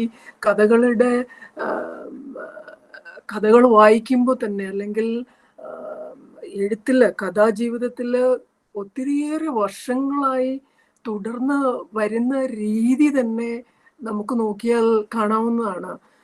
കുട്ടിക്കഥകൾ മുതല്, പ്രവാസ കഥകൾ മുതല്, ദാർശനിക കഥകൾ മുതല്, ഭ്രമാത്മകമായ കഥകൾ മുതല് ഒത്തിരിയേറെ, ഞാനിപ്പോ ഒരു 100 കണക്കിന് കഥകളെന്ന് പറഞ്ഞു കഴിഞ്ഞാൽ ആളുകൾ വിചാരിക്കും ഞാൻ എക്സാജറേറ്റ് ചെയ്യണം. അല്ല, ജ്യോതി ഒരു 300-ൽ പരം കഥകൾ തന്നെ എഴുതിയിട്ടുണ്ട്. അതായത് തീരെ ടീനേജ് പ്രായം മുതൽ, അല്ലെങ്കിൽ അതിൽ നിന്നും ചെറിയ പ്രായം മുതൽ, പ്രവാസി ആയപ്പോ മുതല്, അതും 2 സ്ഥലങ്ങളിൽ, ഗൾഫ് രാജ്യത്ത് പ്രവാസിയായിരുന്നു, പിന്നെ യൂറോപ്പിലേക്ക് പ്രവാസിയായിട്ട് വന്നു. ഇത് എല്ലാ സമയങ്ങളിലും ഈ കഥയുമായിട്ട് ജ്യോതിക്കൊരു ബന്ധമുണ്ട്. അതും ആ ബന്ധം മലയാളത്തിലേക്ക് കൂടി കടത്തിവിട്ട് മലയാള ഭാഷയുമായിട്ടും ബന്ധപ്പെടുത്തി ജ്യോതി ഇതെല്ലാം ഒന്നിച്ച് കൊണ്ടുപോകുന്നുണ്ട്. അപ്പൊ ജ്യോതിയുടെ എഴുത്തനുഭവം അല്ലെങ്കിൽ കഥാനുഭവം നമുക്കറിയാൻ താല്പര്യമുണ്ട്. ജ്യോതി, എന്നാലേ എന്നോട് പറയൂ. മൈക്ക് ഓഫാണ് തോന്നുന്നു കേട്ടോ. Could you please turn your mic on?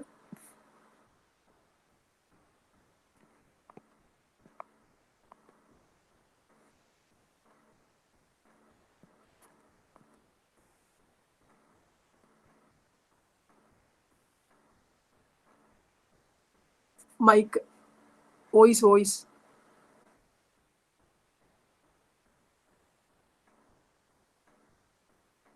Okay. ശരി. Hello. Yes. Thank you Dona. ഇതൊരു എനിക്ക് പുതിയ അനുഭവമാണ്. ഞാൻ വെബിനാറുകളിൽ പങ്കെടുത്തിട്ടുണ്ട്, പക്ഷെ ഇത് ഇങ്ങനെ ഒരു 10-15 മിനിറ്റ് എന്റെ കഥകളെ കുറിച്ച് ഞാൻ ആരെയും കാണാണ്ട് സംസാരിക്കാൻ എനിക്ക് പറ്റും തോന്നില്ല. അതുകൊണ്ട് അത് എഴുതാനിരിക്കുന്ന ഒരു അവസ്ഥയെ പറ്റി ആലോചിച്ചാൽ മതി. എഴുതാനിരിക്കുമ്പോൾ നമ്മൾ വേറെ ആരെയും കാണുന്നില്ല, കഥാപാത്രങ്ങളെ മാത്രമേ കാണുന്നുള്ളൂ. നമ്മളിപ്പോ ഉള്ള ആളുകള് ജ്യോതിയുടെ കഥാപാത്രങ്ങളാണെന്ന് കരുതുക. അല്ല, അതും എനിക്ക് സാധിക്കും തോന്നില്ല. ഒന്നാമത് ഞാനൊരു കഥാകൃത്തായിട്ട് ഞാൻ എന്നെ വിലയിരുത്തുന്നില്ല. അപ്പോ ഇതൊരു ആരെയും കാണാണ്ട് ഞാൻ എന്നെ തന്നെ കണ്ടിരിക്കുന്ന ഒരു അവസ്ഥ വളരെ അരോചകമായിട്ട് തോന്നുന്നു. അതുകൊണ്ട് ഡോണി ഞാനും ഉള്ള ഒരു സംവാദം എന്നുള്ള നിലയിലേക്ക് ഇത് എടുത്താൽ മതി എന്നാണ് എനിക്ക് തോന്നുന്നത്. എന്ന് വെച്ചാല് ഈ എല്ലാരും പ്രവാസത്തിനെ കുറിച്ച് പറയുന്നത്, ഞാൻ എപ്പോഴും എനിക്ക് തോന്നുന്നു ഞാൻ ജനിച്ചത് മുതൽക്ക് ഞാൻ പ്രവാസി ആയിട്ടാണ് എനിക്ക് തോന്നിയിട്ടുള്ളത്. അപ്പൊ എനിക്ക് റൂട്ട്സ് ഇല്ല ശരിക്കും പറഞ്ഞാല്. വീടുകളുമായിട്ടോ രാജ്യങ്ങളുമായിട്ടോ പ്രദേശങ്ങളുമായിട്ടോ ഒരു നിങ്ങളെല്ലാം പറയുന്ന പോലെയുള്ള ഒരു ബന്ധം എനിക്കുണ്ടോ എന്ന് എനിക്കറിയില്ല. അപ്പോ ഇപ്പൊ ഞാൻ 2016 ഞാൻ എന്റെ ജോലി വിട്ടു. ഞാൻ ഒരു സ്ഥലത്ത് വളരെ കുറച്ച് നാളെ ഒരു സ്ഥലത്ത് നിൽക്കുകയോ ജോലി ചെയ്യുകയോ ചെയ്തിട്ടുള്ളൂ. മാക്സിമം 3 കൊല്ലൊക്കെയാണ് ഞാൻ നിന്നിട്ടുള്ളത്. അപ്പോ ഈ വീട്ടിൽ വന്നു 2014 എനിക്കൊരു പിന്നെ വർക്ക് പ്ലേസിൽ ഒരാൾ എന്നെ സ്ട്രാങ്കിൾ ചെയ്തു. അപ്പൊ അതിനുശേഷം അയാളെ ഗ്രാൻഡ് സണ്ണിനെ കൊന്നു. അപ്പൊ അങ്ങനെ വളരെ ട്രോമാറ്റിക് ആയിട്ടുള്ള ഒരു പീരീഡിൽ കൂടെ പോയി. ഒരു 9 വയസ്സുള്ള ഒരു കുട്ടി മരിച്ചു. അപ്പൊ ഞാനത് വേണ്ട വിധത്തിൽ ആ സമയത്ത് എനിക്ക് പറ്റിയത് ഞാൻ പോലീസിനെ ഇതാക്കി ഇടപെടിച്ച് അത് കുറച്ചും കൂടെ ഞാൻ മെറ്റിക്കുലസ് ആയി ചെയ്തിട്ടുണ്ടെങ്കിൽ ആ കുട്ടിക്ക് ജീവൻ പോകൂലായിരുന്നു എന്നൊക്കെ ആലോചിച്ചിട്ടുള്ള ഒരു വല്ലാത്തൊരു അവസ്ഥയിൽ കൂടെ കടന്നുപോയി. അതോടെ ഞാൻ ജോലി വിട്ട് പിന്നെ ഞാൻ ലോക്കം കൺസൾട്ടന്റ് എന്ന് പറയും. അപ്പൊ ഇവിടെ ഇങ്ങനെ നമുക്ക് വേണ്ടുമ്പോ ജോലി ചെയ്യാവുന്ന ഇതാണ്. അപ്പൊ പല സ്ഥലങ്ങൾ പല ട്രസ്റ്റ് ഈ NHSന്റെ ട്രസ്റ്റുകൾ ഉണ്ട്. അപ്പൊ അങ്ങനെ ഓരോ സ്ഥലത്ത് പോയി അവിടെ ഒരു പുതിയതായിട്ട് ഇങ്ങനെ കുറച്ചുനാൾ ജോലി ചെയ്യും. ഒരു 3 മാസം അല്ലെങ്കിൽ രണ്ടാഴ്ച മുതൽ 3 മാസം വരെയുള്ള കാലഘട്ടങ്ങൾ. അപ്പൊ അതിലൊരു ചേഞ്ച് വന്നത് കഴിഞ്ഞ കൊല്ലം ഞാൻ ഒരു 1.5 കൊല്ലത്തോളം ഒരു സ്ഥലത്ത് നിന്ന് ജോലി ചെയ്തു. അപ്പൊ അത് എന്നെ സംബന്ധിച്ച് വലിയൊരു കാര്യമാണ്. ഇങ്ങനെ 1.5 കൊല്ലം ഞാനൊരു സ്ഥലത്ത് ബോറടിക്കാണ്ട് ആൾക്കാരെ കൂടെ നിന്നു എന്നൊക്കെ ഉള്ളത്. അപ്പൊ അത് വിട്ടിട്ട് അപ്പൊ എല്ലാ ഇതും അപ്പൊ നിങ്ങൾ പറയുന്ന തരത്തിലുള്ള ഒരു പ്രവാസ അനുഭവം എനിക്ക് ഉണ്ടായിട്ടുണ്ടോ എന്ന് ചോദിച്ചാല് എനിക്കറിയില്ല. പക്ഷെ എല്ലാം കൗതുകമാണ്. ആരെ കണ്ടാലും എല്ലാ പേഷ്യന്റ് വരുമ്പോഴും ഓരോ കഥയാണ്. ഒരു ടാക്സിയിൽ പോകുന്നുണ്ടെങ്കിൽ ആ ടാക്സി ഇപ്പൊ ദുബായിൽ ഞാൻ ഭാഷ അങ്ങനെ ആ ടാക്സി ഡ്രൈവേഴ്സിനോട് വർത്താനം പറഞ്ഞിട്ടാണ്. അപ്പൊ അവരെ കാര്യങ്ങൾ ചോദിക്കും. ടാക്സി കയറിയ ഉടനെ നിങ്ങൾ ഇവിടുന്ന എന്താണ് നിങ്ങളെ എങ്ങനെ ഇവിടെ വന്നു. അപ്പൊ എല്ലാ മനുഷ്യന്മാരും നമ്മള് ഇടപെടുന്ന മുഴുവൻ ആൾക്കാരും ഓരോ കഥകളായിട്ട് എന്റെ മുന്നിൽ ഇങ്ങനെ വരും.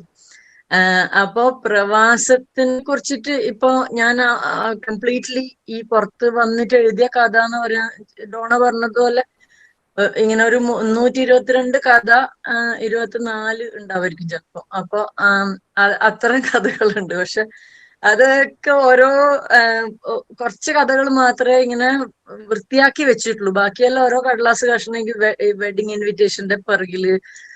അപ്പൊ അങ്ങനെയെല്ലാം ആകുമ്പോ അത് വളരെ പിന്നെ സ്ഥലമില്ല, സ്ഥലത്തിന്റെ പരിമിതി, ആക്ച്വൽ ടൈമിന്റെ പരിമിതി. അപ്പൊ എല്ലാം ഇങ്ങനെ പരിമിതികളുടെ ഒരു കളിയാണ്. അപ്പൊ ഒന്നും തുറന്ന് എഴുതാനോ ഒന്നും പറ്റാണ്ട് ഇങ്ങനെ എഴുതി വെക്കും. അപ്പൊ അതുപോലും അങ്ങനെ രേഖപ്പെടുത്തിയിട്ടില്ലെങ്കിൽ പിന്നെ അത് എന്റെ മനസ്സിൽ നിന്ന് കംപ്ലീറ്റ് വിട്ടുപോകും. അപ്പൊ ആ പ്രവാസത്തിന്റെ ഇതായിട്ട് ഇപ്പൊ എഴുതിയ ഒരു കഥ എനിക്ക് തോന്നുന്നു ഞാൻ പറഞ്ഞപ്പോ ഡോണക്ക് ഇഷ്ടപ്പെട്ട ഒരു കഥ. ഒരു പിന്നെ ഞാൻ മാഞ്ചസ്റ്ററിൽ ഉള്ളപ്പോൾ എഴുതിയ കഥയാണത്. പക്ഷെ ആ വീടുമായിട്ട് ബന്ധപ്പെട്ടിട്ടുള്ള ഒരു കഥയാണ്. അപ്പൊ മാഞ്ചസ്റ്ററിൽ നമ്മളൊരു ടൗൺ ഹൗസിലാണ് താമസിച്ചത്. 3 നിലയുള്ള വീടാണ്. അപ്പൊ അതിന്റെ പിന്നിൽ ഒരു ഗാർഡൻ ഉണ്ട്.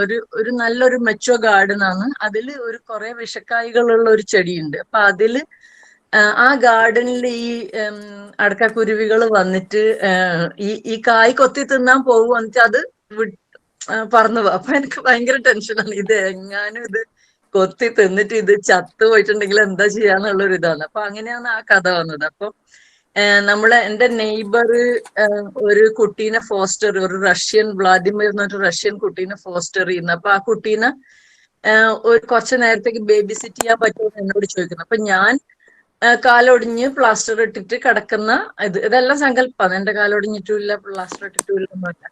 അപ്പൊ ആ സമയത്ത് ആ കുട്ടി വരുന്നു. ആ കുട്ടി അങ്ങനെ പുറത്തുനിന്ന് കളിക്കുന്നു.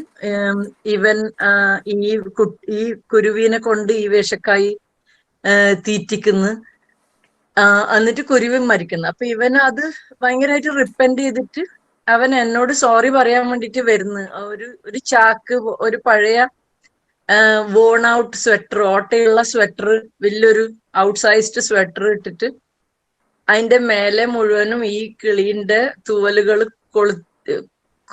ഇങ്ങനെ കുത്തി വെച്ചിട്ട് ഇവൻ ആ കിളിയായിട്ട് വന്ന് നിൽക്കാണ്.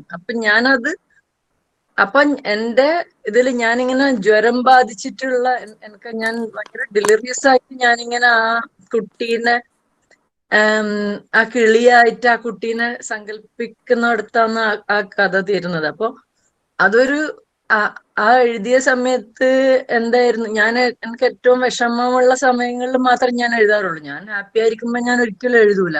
വിഷമം ഉണ്ടാകുമ്പോ ഞാൻ സ്വീറ്റ്സ് ഉണ്ടാക്കും, എല്ലാവർക്കും ഡിസ്ട്രിബ്യൂട്ട് ചെയ്യും, അല്ലെങ്കിൽ കഥ എഴുതും. അപ്പൊ എന്റെ ഫ്രണ്ട്സ് എല്ലാം ചോദിക്കുന്നു എനിക്ക് അടുത്ത എപ്പോഴാ ഡിപ്രഷൻ അടിക്കുന്നത്, സ്വീറ്റ്സ് കിട്ടാൻ വേണ്ടി ദീപാവലി ടൈമിൽ ഡിപ്രഷൻ അടിക്കൂ അങ്ങനെയെല്ലാം പറയും.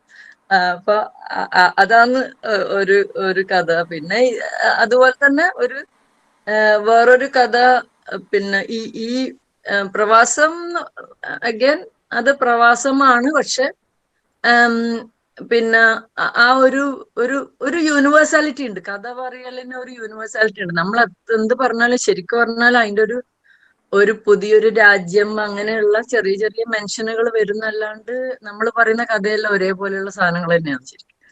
അപ്പൊ വേറൊരു കഥയില് പിന്നെ ന്യാഷ എന്ന് പറഞ്ഞിട്ട് കഥയാണ്. അത് അയാളൊരു ആഫ്രിക്കൻ ഗോത്ര തലവന്റെ മകനാണ്. അപ്പൊ അയാള് ജയിലിലാണ്. അപ്പൊ ഞാൻ ജയിലില് സൈക്കാട്രിക് അസസ്മെന്റിന് വേണ്ടിയിട്ട് പോവുകയാണ്, ഞാനും എന്റെ ഫ്രണ്ടും. ഞാൻ സൈക്കാട്രി കൺസൾട്ടന്റ് ആണ്. അപ്പൊ ജയിലിൽ പോയിട്ട് ഇയാൾക്ക് മാനസിക രോഗം ആണോ എന്നുള്ളത് പറയണം, നമ്മൾ റിപ്പോർട്ട് കൊടുക്കണം. അപ്പൊ അയാള് പറയുന്നു പിന്നെ ഇത് നീതിയാണ്. അയാളെ കുറ്റം എന്താന്ന് വെച്ചാൽ അയാൾ ഒരു വൈറ്റ് കുട്ടീന്റെ ഒരു വെള്ളക്കാരൻ കുട്ടീന്റെ കണ്ണ് ചൂഴ്ന്നെടുത്തു. അപ്പൊ ആ കുട്ടി ഇയാളെ പറയുന്നതെന്ന് വെച്ചാൽ ആ കുട്ടി ഒരു രണ്ട് ബ്ലാക്ക് ബേർഡ്സിന്റെ കണ്ണ് ചൂഴ്ന്നെടുത്തിട്ടുണ്ട്. അപ്പൊ ആ മുട്ട തല്ലി ഒടിച്ച് ആ ബ്ലാക്ക് ബേർഡിനെ കൊന്നിട്ടുണ്ട്. അപ്പൊ ഈ കുട്ടീന്റെ കണ്ണ് ഇയാൾ ചൂഴ്ന്നെടുക്കുക.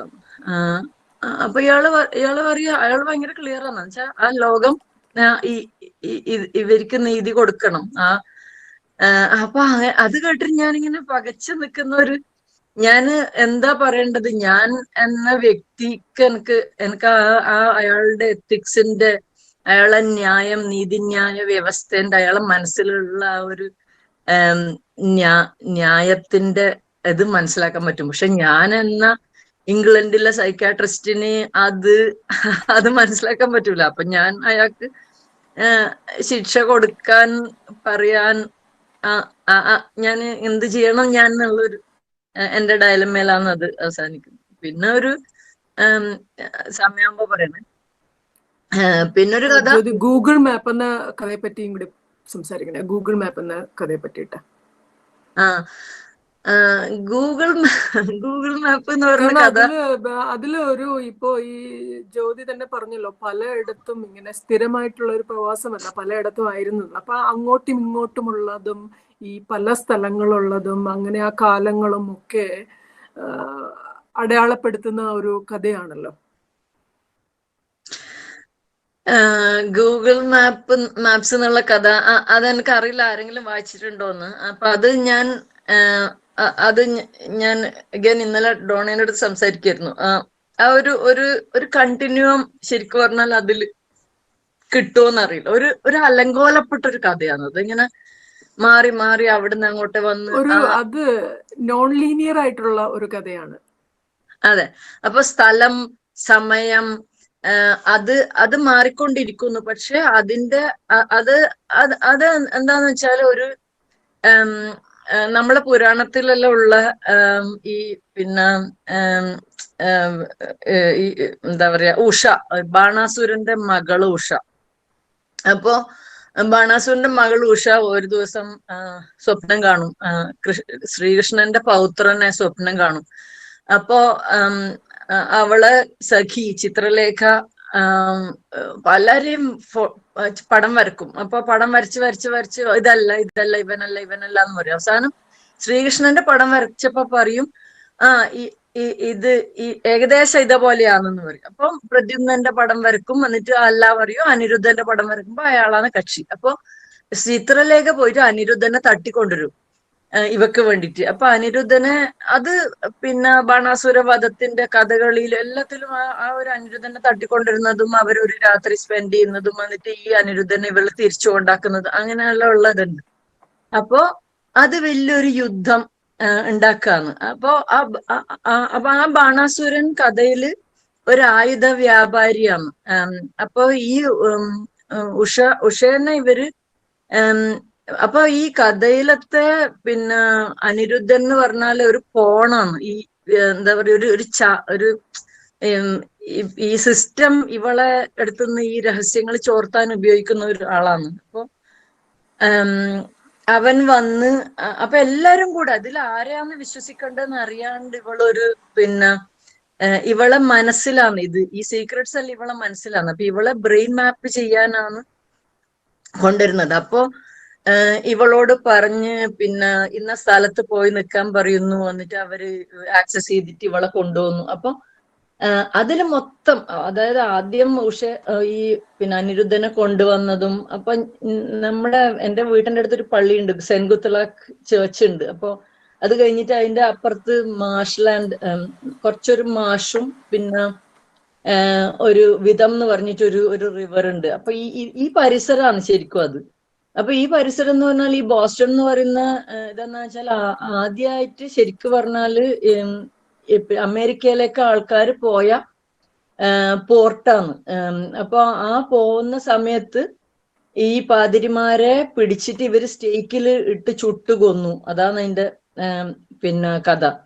അപ്പൊ രണ്ടാമതും ഇവര് പോവാൻ ശ്രമിച്ച രണ്ടാമത്തെ ശ്രമമാണ് വിജയിച്ചത്. അപ്പൊ പിൽഗ്രിം ഫാദേഴ്സ് ആണ്, ഈ പിന്നെ പാതിരിമാരാണ്, പിൽഗ്രിം പാതിരിമാരാണ് ഇവിടുന്ന് പോയത്.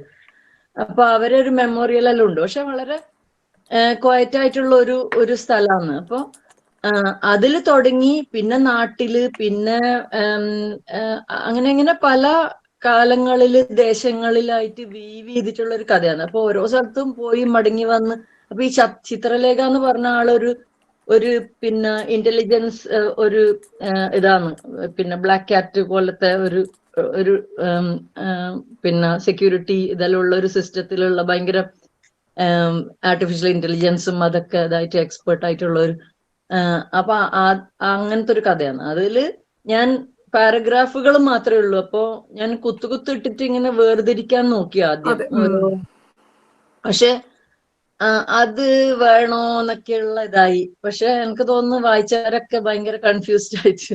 അല്ല, എനിക്ക് തോന്നുന്നു ഇപ്പൊ ഒരു നോൺ ലീനിയറിറ്റിയില് താല്പര്യമുള്ള, ആ തരം സിനിമകളിൽ താല്പര്യമുള്ള, അങ്ങനെയൊക്കെ ഒരു എന്ന് വെച്ചാൽ നമ്മുടെ traditional style of story reading മാറ്റിവെച്ചിട്ട് വായിക്കുന്ന എല്ലാവർക്കും അത് റിലേറ്റ് ചെയ്യാൻ പറ്റും എന്ന് തന്നെയാണ് ആ കഥ വായിച്ചപ്പോൾ എനിക്ക് മനസ്സിലായിട്ടുള്ളത്. ഇവിടെ ഒരു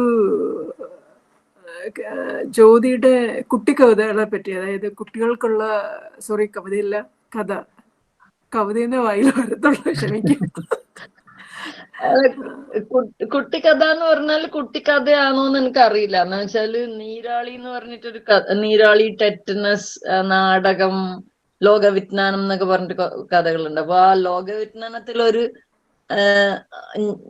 ഞാൻ എന്ന് പറയുന്നത് ശരിക്കും ഞാൻ ആവണമെന്നില്ല ഒരു കുട്ടി. അപ്പൊ ഞാൻ എന്റെ ഫ്രണ്ടിന്റെ കൂടെ, എന്റെ ഫ്രണ്ട് എന്നെ കടല് കാണിക്കാൻ കൊണ്ടുപോകാന്ന് പ്രോമിസ് ചെയ്ത്. കടല് പറഞ്ഞാൽ കടലില്ല, ഞാൻ ഇതുവരെ കടല് കണ്ടിട്ടില്ല. അപ്പൊ ഞാൻ വളരെ പിന്നെ ഇഗ്നോറാമസ് ആയിട്ട് ഇരിക്കുന്നു. അപ്പൊ ഇവള് ഭയങ്കര പൊങ്ങച്ചൻ പറഞ്ഞു, നീ ഇതുവരെ കടല് കണ്ടിട്ടില്ല, അയ്യോ എന്തൊരു മോശാന്ന് പറഞ്ഞിട്ട് തോട് കാണിക്കാൻ വേണ്ടിട്ട് കൊണ്ടുവന്നു. കടലിന്റെ നിയറസ്റ്റ് റിലേറ്റീവ് ആയിട്ടുള്ള തോട് മാത്രമേ ആ പരിസരത്തുള്ളൂ. അപ്പൊ ഇവള് എന്നെ തോട് കാണിക്കാൻ കൊണ്ടുപോകുമ്പോഴുള്ള പല പല കാര്യങ്ങളാണ്. അപ്പൊ അതൊക്കെ കഴിഞ്ഞിട്ട് ലാസ്റ്റില് തിരിച്ചു വരുമ്പോ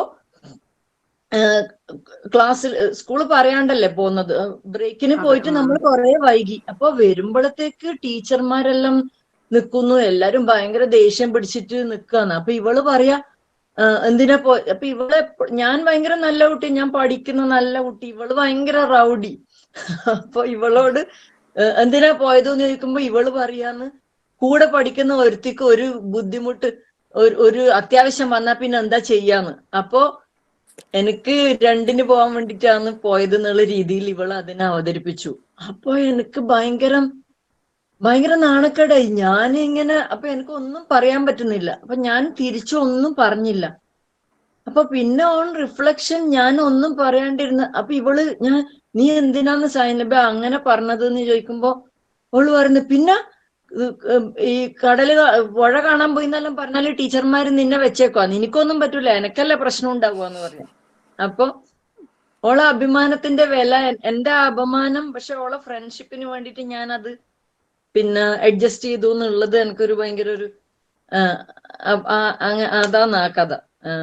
അതുപോലെ നീരാളി എന്ന് പറഞ്ഞ കഥ, ഒരു കുട്ടി ഒരു ഒക്ടോപ്പസ് കുട്ടീനെ മീൻ വാങ്ങുന്നതിന്റെ കൂട്ടത്തിൽ കിട്ടി. അപ്പൊ ലൈവ് ഒക്ടോപ്പസിന്റെ കുട്ടി, നീരാളി കുട്ടി.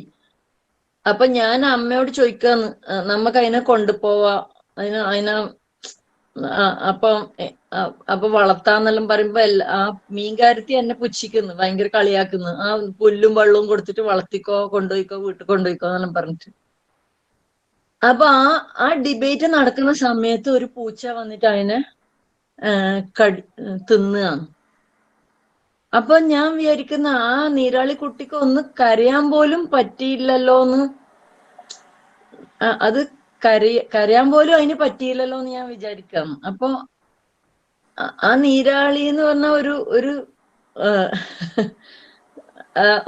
ഒരു ഓൾമോസ്റ്റ് നമ്മളൊരു ഇതൊന്നുമില്ല, നമ്മൾ മീൻ മുറിക്കും, നമ്മൾ അതിനെല്ലാം ഇങ്ങനെ ഒക്ടോപ്പസിനെ തിന്നുന്ന ആൾക്കാരുണ്ട്.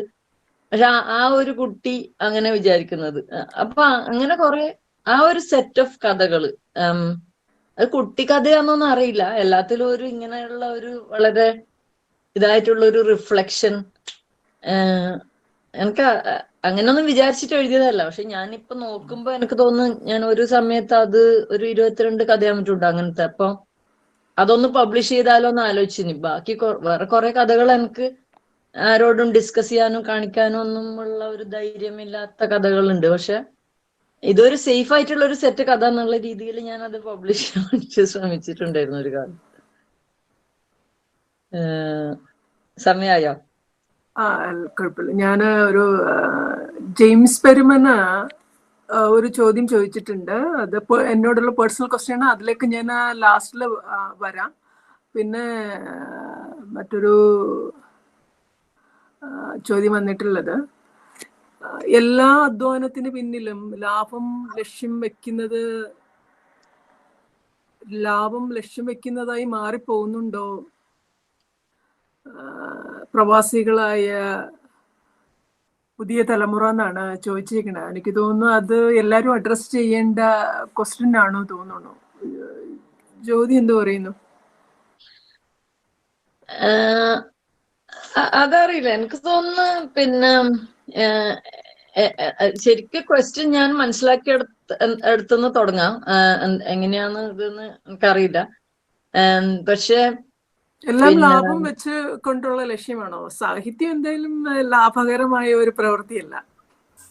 അല്ല, അതിപ്പോ നമ്മള് എന്നെ സംബന്ധിച്ചിടത്തോളം ഞാൻ എഴുതുന്നത് എനിക്ക് ഈ ഒരു എന്താ പറയാ, അതിന്റെ ഏറ്റവും ഇതായിട്ടുള്ളത് പറയാൻ പറ്റുന്ന വെച്ചാല് നമുക്ക് ഒരു മുട്ടലാണ് ഇത്. അത് ഒരു പിന്നെ ഞാൻ ശരിക്കും പറഞ്ഞാൽ ഒരു പ്രസവം അല്ലെങ്കിൽ ഒരു തരത്തിലൊരു നമ്മളെ ഉള്ളിന്ന് അതിനെ എടുത്ത് കളയാന്നുള്ളത് മാത്രമേ ഉള്ളൂ. അപ്പൊ അതിലൊരു അത് കഴിഞ്ഞാല് പിന്നെ അതുമായിട്ട് ശരിക്കും പറഞ്ഞാല് ഒരു ബന്ധമൊന്നുമില്ല, ഒരു ആത്മബന്ധമോ ഒന്നുമില്ല. പക്ഷെ ബാക്കി ആരെങ്കിലും അത് എടുത്ത് പ്രോസസ് ചെയ്യുന്നതിനോ അതിനെല്ലാം ഞാൻ റെസിസ്റ്റ് ചെയ്യും. എനിക്ക് അതിനുള്ള ധൈര്യമൊന്നുമില്ല. പക്ഷെ അതിൽ നിന്നൊരു ലാഭം എന്ന് പറഞ്ഞിട്ട് അറിയില്ല. നമ്മളെ ജീവിതം നമ്മള് എന്തെങ്കിലുമൊക്കെ കൊണ്ട് നമ്മള് പിന്നെ എനിക്ക് വേറൊരു ജീവിത മാർഗം ഉള്ളത് കൊണ്ടായിരിക്കും ഞാൻ ചിലപ്പോ സാഹിത്യത്തിനെ അങ്ങനെ കാണാത്തത്. അത് പറയാൻ പറ്റില്ല.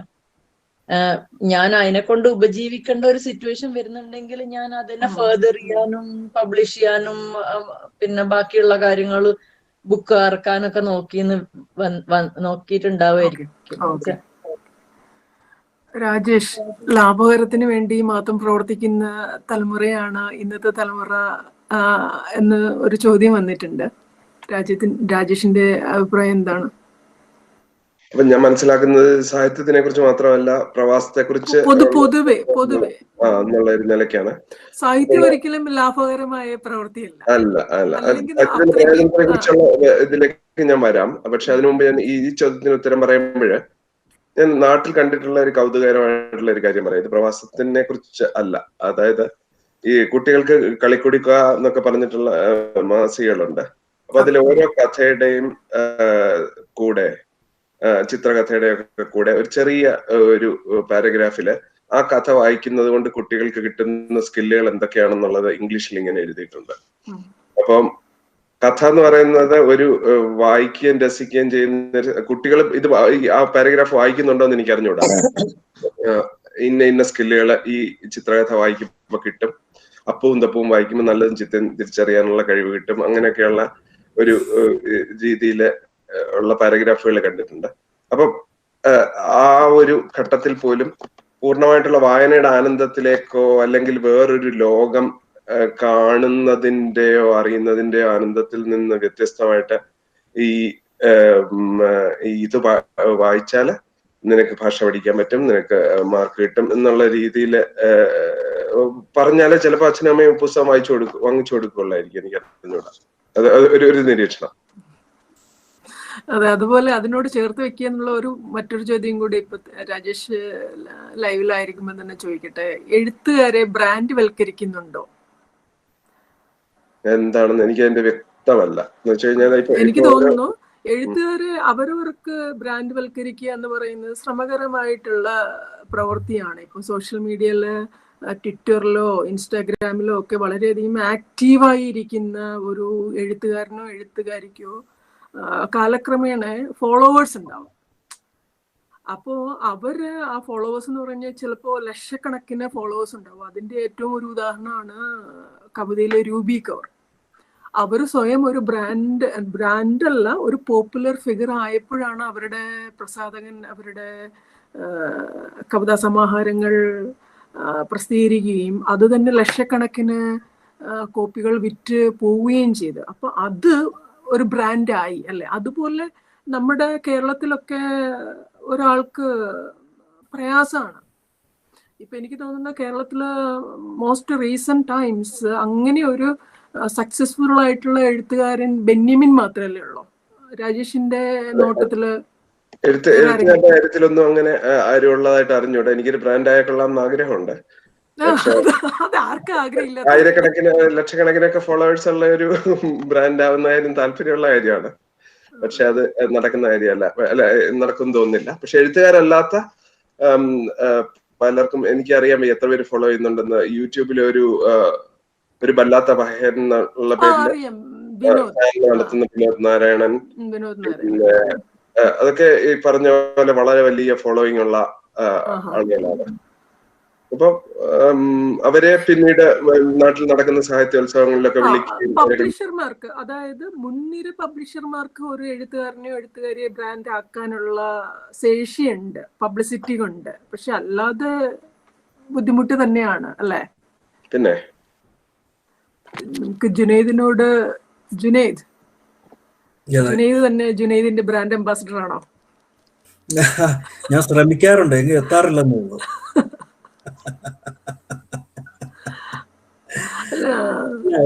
ഒരു നമ്മുടെ ഈ എഴുത്തുകാരനെ നമ്മളൊരു ബ്രാൻഡ് ആകാനുള്ള സാധ്യത വളരെ കുറവാണ്. അത് എങ്ങനെയൊക്കെ നമ്മള് അതിനെ എന്നാ പറയുന്നത് എസ്റ്റാബ്ലിഷ് ചെയ്യാൻ നോക്കിക്കഴിഞ്ഞാലും എഴുത്തിന്റെ കണ്ടന്റിന്റെ ക്വാളിറ്റി വായനക്കാര് വായിച്ച് മനസ്സിലാക്കിയിട്ടേ സ്വീകരിക്കാറുള്ളൂ. അല്ലാതെ ആ ഒരു പുഷിങ്ങിൽ ആദ്യം കുറെ പേര് വാങ്ങിക്കുമെങ്കിലും അതിന്റെ കണ്ടന്റ് മോശമാണെങ്കിൽ ഇപ്പോഴത്തെ വായനക്കാർ തീർച്ചയായിട്ടും അത് പുറന്തള്ളാനുള്ള സാധ്യതയാണ് ഏറ്റവും കൂടുതൽ. അതുകൊണ്ട് നമ്മൾ സ്വയം ഒരു ബ്രാൻഡായിട്ട് നിലനിൽക്കാൻ പാടാണ് മലയാളത്തില്. മറ്റ് ഭാഷയിൽ ചിലപ്പോൾ സാധിച്ചേക്കും. ഇപ്പൊ ഈ രൂപി കൗറിന്റെ കാര്യം പറഞ്ഞ മാതിരി തന്നെ രൂപി കൗറിന്റെ ഏതാണ്ട് 3.5 മില്യണോ പുസ്തകങ്ങള് വിറ്റുപോയിട്ടുണ്ട്. മറ്റേ honey and milk and honey, അങ്ങനെ എന്തോ ഒരു പുസ്തകം. അത് കവിതകൾ അത്ര വലിയ മെച്ചമുള്ള കവിതകളായിട്ടൊന്നും എനിക്ക് തോന്നിയിട്ടുമില്ല ആ വായിച്ചതില്. പക്ഷെ അവരെ ആ ഒരു പേരില് പിടിച്ചു കയറി പോയി. അപ്പം ഏതായാലും നമ്മുടെ മലയാളത്തിൽ അങ്ങനെ ഒരു ബ്രാൻഡ് വൽക്കരണത്തിനുള്ള സാധ്യത കുറവാണ്. ഇപ്പോൾ ഈ പറഞ്ഞ മാതിരി ബെന്യാമിന്റെ പുസ്തകങ്ങളും പിന്നെ KR മീരയുണ്ട്. KR മീരയ്ക്ക് ആ ഒരു മിനിമം ഗ്യാരണ്ടിയുടെ ഉള്ള പുസ്തകങ്ങൾ ആൾക്കാർ വാങ്ങാറുണ്ട്. എന്നാലും മോശം വർക്കാണെങ്കിൽ അത് മോശമാണെന്ന് പറയാനുള്ള ആർജവമുള്ള വായനക്കാരാണ് നമുക്ക് മലയാളികളായിട്ടുള്ളവര്. അപ്പൊ അതുകൊണ്ട് അത് എത്രത്തോളം ബ്രാൻഡ് വൽക്കരിക്കപ്പെടും എന്നുള്ളത് സംശയമാണ്. ജുനൈദിന്റെ ഒരു അഭിനന്ദന കമന്റ് വന്നിട്ടുണ്ട്. എഴുത്ത് വിശാലമാർന്ന തലങ്ങളേക്ക് എനിക്ക് ഫോണിൽ വായിക്കാൻ കുറച്ച് ബുദ്ധിമുട്ടായി തോന്നുന്നുണ്ട്. എന്നാലും സുരേഷ് നെല്ലിക്കോടിന്റെ കമന്റ് ആണ്. ജുനൈദിന്റെ പോനൻഗോംബ ഒരിക്കലും അവസാനിക്കില്ലാത്ത വിഷയങ്ങളുടെ ഞാൻ കണ്ടു. എഴുത്തിന് വിശാലതയാർന്ന തീരങ്ങൾ ഉണ്ടെന്നുള്ളതിന്റെ തെളിവുകളിൽ ഒന്നായിരുന്നു ജുനൈദിന്റെ പൊനോൻഗോംബെ. ഒരിക്കലും അവസാനിക്കില്ലാത്ത വിഷയങ്ങളുടെ സാഗരം. അഭിനന്ദനങ്ങൾ ജുനൈദ്. വളരെ സന്തോഷം സുരേഷ് നെല്ലിക്കോട്. Thank you. ഇങ്ങനെ പരസ്യമായിട്ടൊരു അഭിനന്ദനം കിട്ടുന്നത് ആദ്യമാണ്. സന്തോഷം.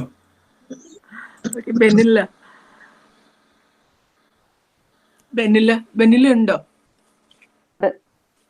ഹലോ. ബെന്നില് എന്താണ് പുതുതലമുറ ലാഭത്തിന് വേണ്ടി മാത്രം പ്രവർത്തിക്കുന്നവരാണെന്ന് തോന്നുന്നുണ്ടോ? അല്ലെങ്കിൽ പുതുതലമുറയ്ക്ക് ഒരു എഴുത്തിന്റെ, അതായത് നമുക്കിപ്പോ ഇപ്പൊ മലയാളത്തിൽ ഇരുന്നു കൊണ്ട് ഇപ്പൊ മറ്റൊരു അരുന്ധതി റോയിയോ മറ്റൊരു ബെന്യാമിനോ ഒക്കെ ആകാനുള്ള ഒരു സാഹചര്യം നിലവിലുണ്ടോ പുതിയ എഴുത്തുകാർക്ക്? അത് ഒന്നാമത്തെ കാര്യം പറഞ്ഞാല് ചോദ്യത്തിന് ഉത്തരം, ലാഭം സാഹിത്യത്തിൽ ഒരിക്കലും ലാഭമില്ല നമ്മുടെ സാഹിത്യത്തിൽ. പിന്നെ ഒരു പുതിയ ഒരു ബെന്യാമിനോ അല്ലെങ്കിൽ ഒരു അരുന്ധതി റോയി ഒക്കെ പ്രവാസത്തിൽ ഇരിക്കുന്ന ഒരാൾക്ക് ആവാം എന്നാണ് ആത്മവിശ്വാസത്തോടെ എനിക്ക് പറയാൻ പറ്റുന്നത്. കാരണം എന്താ പറയാ, ഞാൻ എത്തിയിട്ടുള്ള കാര്യം ബെന്യാമിനും അരുന്ധതി റോയും ഒക്കെ അവര് ശരിക്കും പറഞ്ഞാൽ പ്രൊഫഷണൽ റൈറ്റേഴ്സിനെ പോലെയാണ്. കാരണം എന്താ പറയാ, അവര് ബെന്യാമിനോട് സംസാരിച്ചിട്ടുണ്ട് ഞാൻ. അപ്പൊ അദ്ദേഹം പറഞ്ഞിട്ടുണ്ട് ഒരു ദിവസം ഒരു 2 hours മോർ ദാൻ പുള്ളി എഴുത്തിന് വേണ്ടിയിട്ട് മാറ്റി വയ്ക്കാറുണ്ടെന്ന്. പുള്ളി അതുപോലെ തന്നെ അതായത് ഒരു റെഗുലർ റൊട്ടീൻ ആക്കി ഒരു ക്രിയേറ്റീവ് റൈറ്റിങ്ങിന്റെ ആ ഒരു അതായത് നമുക്കറിയാലോ ഇവിടെയൊക്കെ എന്ന് പറയുമ്പോൾ ക്രിയേറ്റീവ് റൈറ്റിങ്ങും പ്രൊഫഷണൽ റൈറ്റിങ്ങും അങ്ങനെയുള്ള കാര്യങ്ങളൊക്കെ അതിന്റെ ക്ലാസ്സുകളും ഒക്കെ ഉണ്ട്. അപ്പം അങ്ങനെയൊക്കെ ശ്രദ്ധിച്ച് പോയിട്ടുണ്ടെങ്കിൽ ഒരുപക്ഷെ എന്താ പറയാ, ഇനിയൊരു വേറെ അരുന്ധതി റോയോ അല്ലെങ്കിൽ ബെന്യാമിനോ ജുനൈദിനും രാജേഷിനും എല്ലാവർക്കും ഒരുപക്ഷെ വരാമെന്നാണ് തോന്നുന്നത്. അല്ലെ നാട്ടിലുള്ള ആർക്കും വരാം കേട്ടോ. റൈറ്റിംഗ് ഒരു പ്രൊഫഷണൽ ആയിട്ട് തിരഞ്ഞെടുത്തിട്ടുണ്ടെങ്കിൽ ഉറപ്പായിട്ടും നമുക്ക് അങ്ങനെ വരാമെന്നാണ് എൻ്റെ ഒരു അഭിപ്രായം. ഞങ്ങളിങ്ങനെ ഞാൻ ഉൾപ്പെടെ ഇവിടെ കേട്ടുകൊണ്ട് ഇരിക്കുന്ന ആളുകളൊക്കെ പ്രതീക്ഷിക്കുന്ന മറ്റൊരു കാര്യം, ഗൾഫിലെ പ്രവാസത്തെ പറ്റി ബെന്യാമിന്റെ കൃതിയായിട്ട് ആഡ് ചെയ്യുന്നുമുണ്ട്. പിന്നെ USA പ്രവാസത്തെ പറ്റിയിട്ട് USA ആദ്യകാലങ്ങളിൽ കുടിയേറി പാർത്ത നഴ്സുമാരുടെ കഥകളും അന്നത്തെ കാലത്തേക്ക് ആവിഷ്കരിച്ചിട്ടുള്ള കാനഡയിലുള്ള നിർമ്മല സ്റ്റോറി റൈറ്ററും നോവലിസ്റ്റുമാണ്. അവരുടെ നോവലുണ്ട് പാമ്പും കോണിയും. അപ്പം സംസാരത്തിന് ആദ്യം ബെന്നില് ഓസ്ട്രേലിയയെ പറ്റിയിട്ട് പറഞ്ഞിട്ടുണ്ടായിരുന്നല്ലോ. അപ്പോ അതിന് ഒരു നോവലോ അല്ലെങ്കിൽ കഥയോ അതൊക്കെ ആവിഷ്കരിക്കാനുള്ള ശ്രമങ്ങൾ തുടങ്ങിയിട്ടുണ്ടോ? അതോ ഞാൻ ഇന്ന് ഇപ്പൊ നമ്മൾ ഈ ചർച്ചയുടെ വിഷയം എടുത്ത് ഞാൻ ചിന്തിച്ചപ്പോഴാണ് ശരിക്കും പറഞ്ഞാൽ അതൊരു വലിയ ചുമതലയാണ്. ഓസ്ട്രേലിയയെ പറ്റി ഒരു സാഹിത്യമോ അല്ലെങ്കിൽ ഇവിടുത്തെ ജീവിത രീതിയോ അല്ലെങ്കിൽ ഇവിടെ വന്ന മലയാളികളുടെ കുടിയേറ്റം അങ്ങനത്തെ കാര്യങ്ങളൊന്നും നമ്മളെ മലയാളികൾക്ക് അത്ര പരിചിതമല്ല. ഓസ്ട്രേലിയയിൽ പക്ഷെ ഇപ്പൊ വ്ളോഗേഴ്സ് ഉണ്ട് തോന്നുന്നു അല്ലേ? അപ്പൊ യൂട്യൂബ് ഫെമിലിയർ ആയിട്ടുള്ളവർക്ക് കുറച്ച് അതിന്റെ ഒരു നേർക്കാഴ്ച കിട്ടുന്നുണ്ട്. അതെ. അതായത് ഓസ്ട്രേലിയൻ പ്രവാസം എന്ന് പറയുന്ന ഒരു 2005 ആ സമയത്താണ് ശരിക്കും. ഇപ്പം നമുക്കറിയാവുന്നവരൊക്കെ ആ സമയത്ത് വന്ന് ഒരു 2000 ഇപ്പം കണ്ടിന്യൂ ചെയ്തുകൊണ്ടിരിക്കുകയാണ്. ഇപ്പൊ നേഴ്സസ് ആയി, പിന്നെ സോഷ്യൽ വർക്കേഴ്സ്, ഇപ്പം എഞ്ചിനീയേഴ്സ്. അപ്പൊ അതങ്ങനെ ഗ്രോ ചെയ്തുകൊണ്ടിരിക്കുന്നതേ ഉള്ളൂ. അപ്പൊ ഇനിയും കൂടുതൽ നല്ല റൈറ്റേഴ്സും സിനിമകളും അല്ലെങ്കിൽ അങ്ങനെയുള്ള കാര്യങ്ങളൊക്കെ വരുമെന്ന് പ്രതീക്ഷിക്കുന്നു. പക്ഷെ അതായത് ഞാനിവിടെ 2008 വന്നിട്ട് ഇവിടെ ശരിക്കും ഒരു ലിറ്റററി ക്ലബ്ബ് രൂപീകരിക്കപ്പെടുന്നത് 2016 അപ്പൊ സിഡ്നി മലയാളി അല്ലേ? അല്ല, ഞാൻ മെൽബണിലാണ്. ഇവിടെ തൂലിക സാഹിത്യവേദി എന്ന് പറഞ്ഞിട്ടുണ്ട്. കാരശ്ശേരി മാഷൊക്കെ വന്നിരുന്നല്ലോ. കാരശ്ശേരി മാഷ് വന്നു, ബാലേന്ദ്രൻ ചുള്ളിക്കാട് വന്നു ഒരു പ്രാവശ്യം. പിന്നെ ബിന്യാമൻ വന്നിട്ടുണ്ട്. അപ്പൊ അങ്ങനെ അപ്പൊ അത്രയും ഒരു ചെറുപ്പമാണ് ഇവിടെ. അപ്പൊ ഇതിൽ സത്യം പറഞ്ഞാൽ ഇനിയിപ്പൊ ഇവിടെ കേൾക്കുന്ന ആരെങ്കിലും കാണുമായിരിക്കും, എഴുതുന്നവര് ഓസ്ട്രേലിയയിൽ വരുന്നവർ വളരെ വലിയൊരു സാധ്യതയാണ് ഉള്ളത്. കാരണം ഓസ്ട്രേലിയ തന്നെ സ്റ്റോളൻ ജനറേഷൻ എന്ന് പറയും. കാരണം ഇവിടെയുള്ള ബ്രിട്ടീഷ് കോളനിവൽക്കരണത്തിന്റെ ഭാഗമായിട്ട് ഒരുപാട് അബോർജിൻസിനെ കൊന്നൊടുക്കിയിട്ടുണ്ട്. അത് മാത്രമല്ല, ഈ അബോർജിൻസിന്റെ കുട്ടികളെ മാത്രം, അതായത് അച്ഛനും അമ്മയും കൊന്നൊടുക്കിയിട്ട് മക്കളെ മാത്രമായിട്ട് ഇവര് വെൽഫെയർ സൊസൈറ്റിയിൽ കൊണ്ടുപോയി ഇംഗ്ലീഷ് പഠിപ്പിച്ച് ഇവിടുത്തേതാക്കി മാറ്റി. അപ്പം ഈ അബോർജിൻസിന് അവരുടെ ഭാഷയില്ല, അവരുടെ സംസ്കാരമില്ല, കുറെ തലമുറകൾ തന്നെ ഇല്ല. അപ്പൊ അങ്ങനെയുള്ള സ്റ്റോറികളെല്ലാം ഈ ലാൻഡിലുണ്ട്. അപ്പൊ ഇതൊക്കെ എഴുതാൻ കഴിവുള്ളവര് ഉണ്ടെങ്കിൽ നല്ലതായിരിക്കും, നല്ലൊരു ഇതാണ്. അപ്പൊ ഞാൻ എന്റേതായിട്ടുള്ള രീതിയിൽ ട്രൈ ചെയ്യും. വളരുന്ന കൈരളിയുടെ ഒരു ചോദ്യം കൂടി അങ്ങനെയായിരുന്നു, പ്രവാസി എഴുത്തുകാരൻ അല്ലെങ്കിൽ എഴുത്തുകാരിയും ഞാൻ കൂട്ടിച്ചേർക്കുകയാണ്. എങ്ങനെയാണ് അവർ തെരഞ്ഞെടുക്കുന്ന സ്ഥലത്തെ ഗൾഫ് പോലെ, ഗൾഫ് ഒരു ഉദാഹരണം പറഞ്ഞാണെന്ന് തോന്നുന്നു, കൃതികളിൽ അടയാളപ്പെടുത്തുന്നു. അതുപോലെ ആന്തൂർ സഹദേവൻ സാർ ചോദിച്ചിട്ടുള്ള ഒരു ചോദ്യം, നമ്മൾ താമസിക്കുന്ന സ്ഥലവുമായിട്ട് നമ്മൾ എത്ര ഫ്രണ്ട്ലി ആണെന്നുള്ളതാണ്. How friendly are you with all your place you living now? എന്നെ വെച്ച് നോക്കുവാണെങ്കിൽ എന്റെ ബയോളജിക്കൽ ക്ലോക്ക് ഇതുവരെ ഓസ്ട്രേലിയ ആയിട്ട് ശരിയായിട്ടില്ലാത്ത ഒരാളാണ്. അതായത് എപ്പോഴും നാടുമായിട്ടാണ്. അതായത് ഇപ്പൊ തന്നെ ഇവിടെ 12 മണിയായി, ഞാൻ വളരെ ഫ്രഷ് ആണ്, കാരണം എനിക്ക് ഉറക്കം വരുന്നില്ല ഇപ്പൊ. പക്ഷെ എനിക്ക് ഇവിടുത്തെ പ്രകൃതി, ഇവിടുത്തെ നിയമം ഇതെല്ലാം അനുശാസിച്ച് ജീവിക്കുന്ന ആളാണ്. പിന്നെ വളരെ എന്താ പറയാ, യൂറോപ്യൻ രാജ്യത്തെ പോലെയും അമേരിക്ക പോലെയും ഒക്കെ തന്നെ വളരെ മനോഹരമായിട്ടുള്ള ഒരു രാജ്യമാണ്. അപ്പൊ വളരെ സന്തോഷത്തോടു കൂടിയാണ് ഇവിടെ താമസിക്കുന്നത്. വേറെ ഒന്നുമില്ല. തീർച്ചയായിട്ടും. രാജേഷ്, നമ്മൾ താമസിക്കുന്ന ഇടത്തെ എങ്ങനെയാണ് നമ്മുടെ എഴുത്തിൽ അടയാളപ്പെടുത്തുന്നത്? അതുപോലെ നമ്മൾ താമസിക്കുന്ന ഇടവുമായിട്ട് നമ്മൾ എത്ര ഫ്രണ്ട്ലി ആണ് എന്ന രണ്ടുപേരുടെ 2 ചോദ്യങ്ങളാണ്. അതിനെ ഞാൻ ഒന്നിച്ച് കോയിൻ ചെയ്ത് ചോദിക്കുകയാണ്. ഇതില് ഒരു കാര്യം, ഞാനിപ്പം ബെനില പറഞ്ഞതുപോലെ തന്നെ വളരെ വംശഹത്യകളും ഭീകരമായിട്ടുള്ള കാര്യങ്ങളും ഒക്കെ നടന്നിട്ടുള്ള ഒരു മണ്ണാണ്.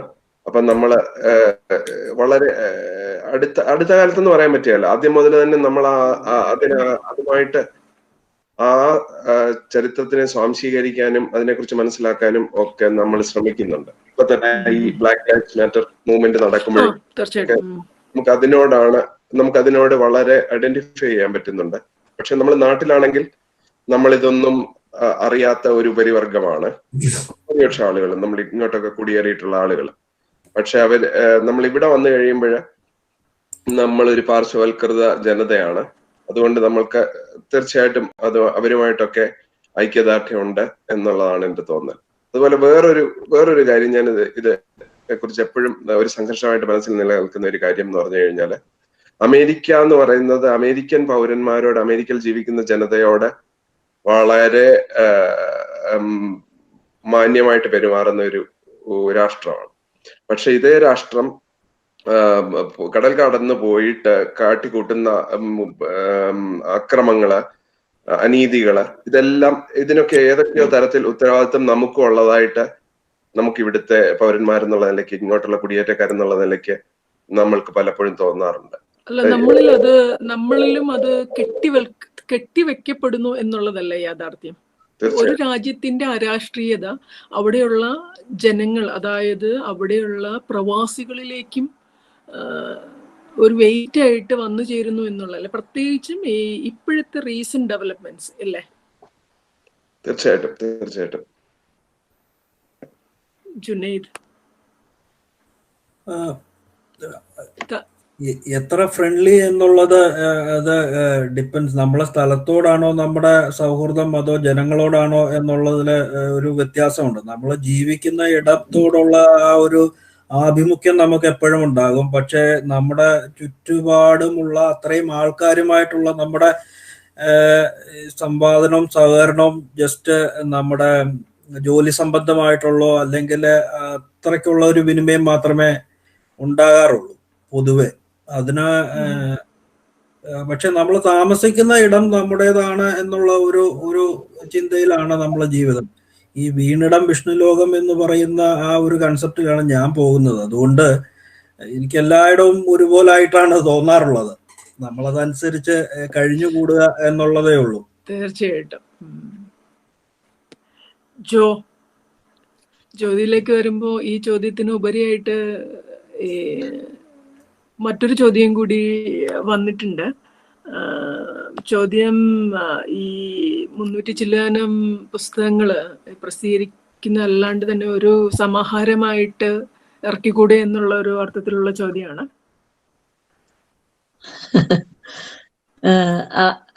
നമ്മുടെ പിന്നെ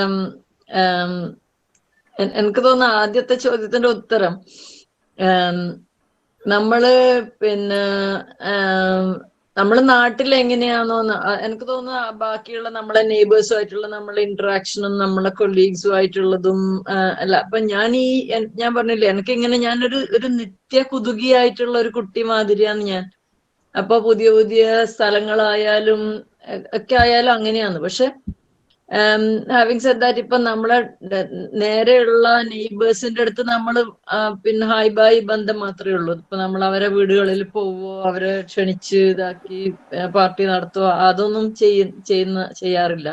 പക്ഷെ അങ്ങനെ ചെയ്യുന്ന ആൾക്കാരുണ്ട്.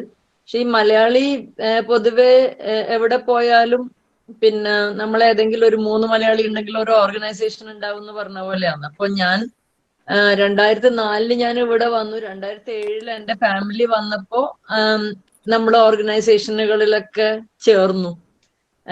അപ്പോ എനിക്ക് അങ്ങനെ ആ ഒരു ഇതുണ്ടോന്ന് അറിയില്ല.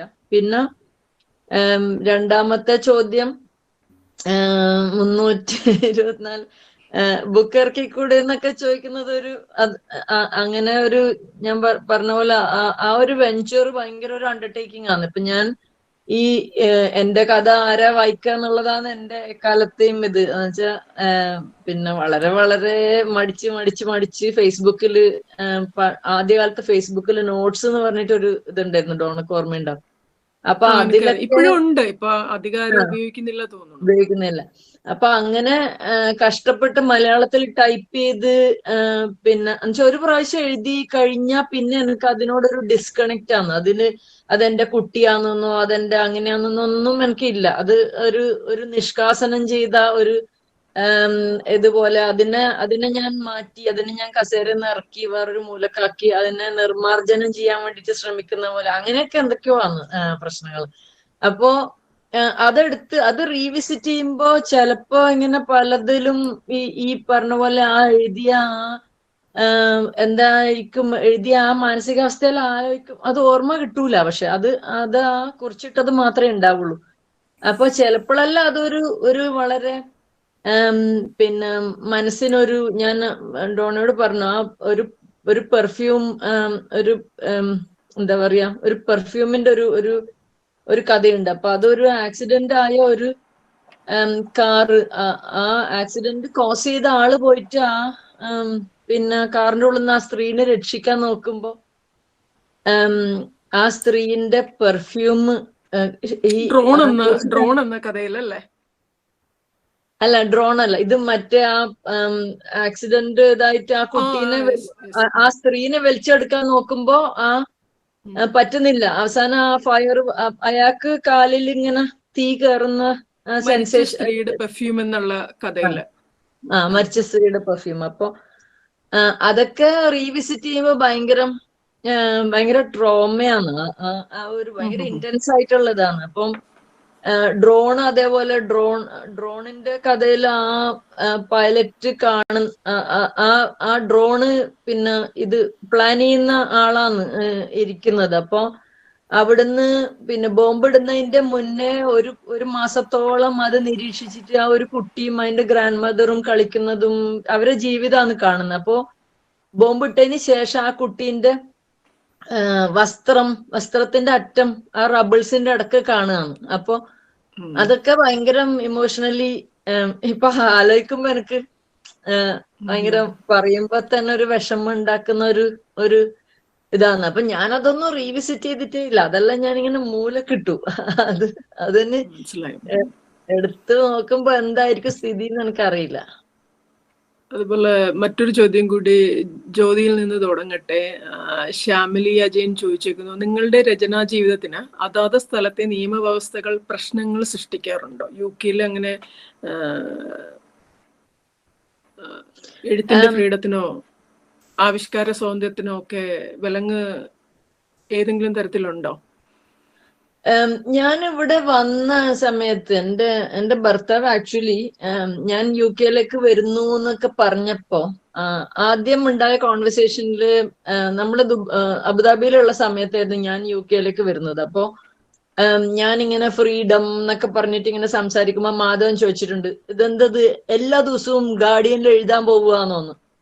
അപ്പോ അതൊരു അൾട്ടിമേറ്റ് ഫ്രീഡത്തിന്റെ ഒരു ഇതായിട്ടാണ് ഗാർഡിയനിൽ എഴുതുക എന്നൊക്കെ പറഞ്ഞിട്ട്. അപ്പൊ എന്തിനാ UK പോകുന്നത്? എല്ലാ ദിവസവും ഗാർഡിയനിൽ എഴുതാൻ പോകുന്നത്? ഫ്രീഡം എന്ന് പറഞ്ഞാൽ എന്താ, പുഴുങ്ങി തിന്നാനാണോ എന്നുള്ള അർത്ഥത്തില്. അപ്പൊ അതായിരുന്നു എന്റെ ഒരു നോഷൻ ഈ രാജ്യത്തിനെ പറ്റി. പക്ഷെ ഇവിടെ വന്നപ്പോഴാണ് അറിയുന്നത്, പിന്നെ 10 ആൾക്കാർ കൂടുതൽ ഒരു ജാഥ നയിക്കണമെങ്കിലോ എന്തിനെങ്കിലും പെർമിഷൻ വാങ്ങണം നമ്മള്. പക്ഷെ നമുക്കൊരു വിശ്വാസമുണ്ട് നമ്മൾ ഇവിടെ എന്തും എഴുതാം എന്നൊക്കെയുള്ള ഇത്. പക്ഷെ ക്രിറ്റിസിസംസ് എല്ലാ രാജ്യങ്ങളെയും പോലെ എല്ലാ ഓർഗനൈസേഷൻസ്, ഇപ്പൊ ഞാൻ NHS ജോലി വിട്ടിട്ട് NHS ലോക്കമാണ് ചെയ്യുന്നത്, താൽക്കാലിക ജോലിയാണ്. അപ്പോ എല്ലാത്തിലും അതുണ്ട്. പക്ഷെ അതോറിറ്റി എന്ന് പറഞ്ഞാൽ ഇപ്പൊ സർക്കാർ ലെവലില് വലിയൊരു തോതില് നമ്മളൊരു ചെറിയൊരു ഇത് എഴുതിയാലൊന്നും അവർ മൈൻഡ് ആക്കൂല. പക്ഷെ എന്തെങ്കിലും സീരിയസ് ആയിട്ട് അവരെ തൊടുമ്പോ അത് പൊള്ളും. അതെല്ലാ ലോകത്തിലെ എല്ലാ ഭരണകൂടങ്ങളും അങ്ങനെ ചെയ്യുന്നാണ് എനിക്ക് തോന്നുന്നത്. അതുപോലെ ജ്യോതിക്ക് വേണ്ടിയിട്ട് വന്ന മറ്റൊരു ചോദ്യം ഉണ്ട്. രാജേഷ് ചിത്ര ചോദിച്ചിരിക്കുന്നു, ജുനൈദിനെയും അഡ്രസ് ചെയ്തിട്ടുണ്ട്. പക്ഷെ ജ്യോതിയോട് സംസാരിച്ചുകൊണ്ടിരിക്കുന്നതുകൊണ്ട് ജ്യോതിയോട് ചോദിക്കട്ടെ.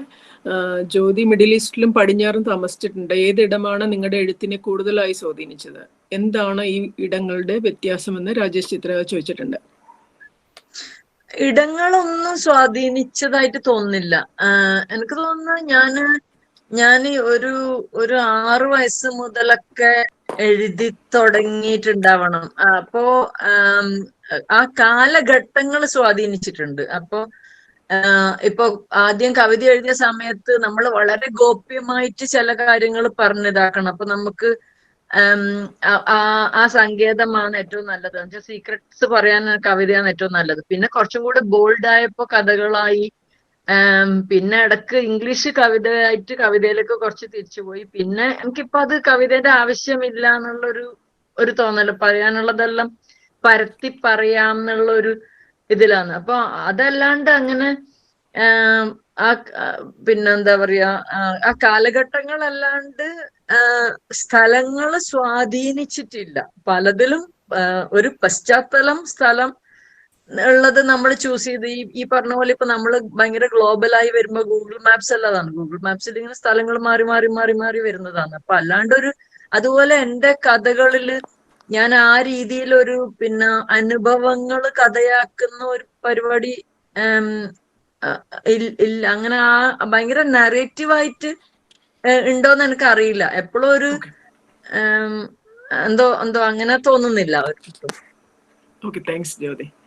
ജുനൈദ്, അയർലൻഡ് ആവിഷ്കാര സ്വാതന്ത്ര്യത്തിന് കൂച്ചുവിലങ്ങിടാറുണ്ടോ? അയർലൻഡ് എന്ന് പറയുമ്പം ലോകോത്തര സാഹിത്യകാരന്മാരെയൊക്കെ സംഭാവന ചെയ്ത ഒരു രാജ്യമാണ്. ഇപ്പോ പോയട്രി ആയാലും പ്രോസ് ആയാലും.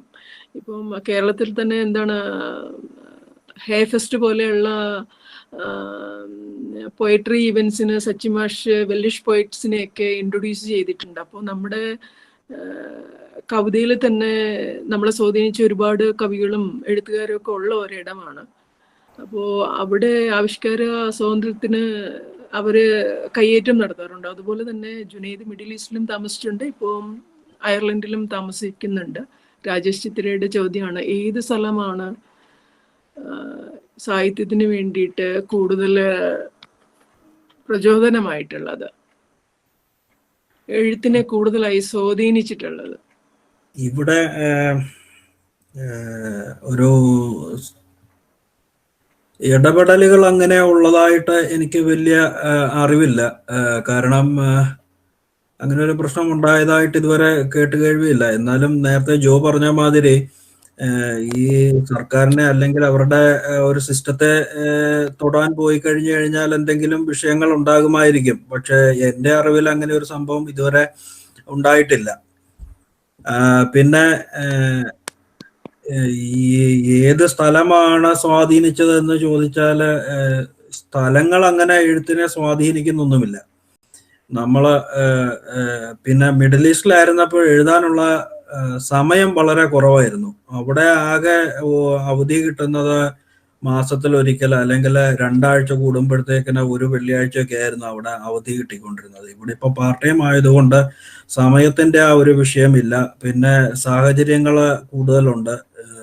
നമുക്ക് ഈ എൻ്റെ ഈ ഇപ്പൊ എഴുതിയ നോവലുകളെല്ലാം തന്നെ ഇവിടെ വന്നിട്ട് കിട്ടിയ ആളുകളുമായിട്ടുള്ള ഇടപെടലുകളും ബന്ധങ്ങളും ചർച്ചകളും ഒക്കെ കൂടുതലായിട്ട് ഉരുത്തിരിഞ്ഞ നോവലുകളാണ്. ഇങ്ങനെ ഒരു സാഹചര്യം മിഡിൽ ഇപ്പം കാണുമായിരിക്കും, എനിക്കറിയില്ല. ഞാൻ അവിടെ ഉണ്ടായിരുന്ന കാലത്ത് എനിക്ക് കിട്ടാൻ തീരെ സാധ്യത ഇല്ലാത്ത ഒരു സമയമായിരുന്നു അവിടെ.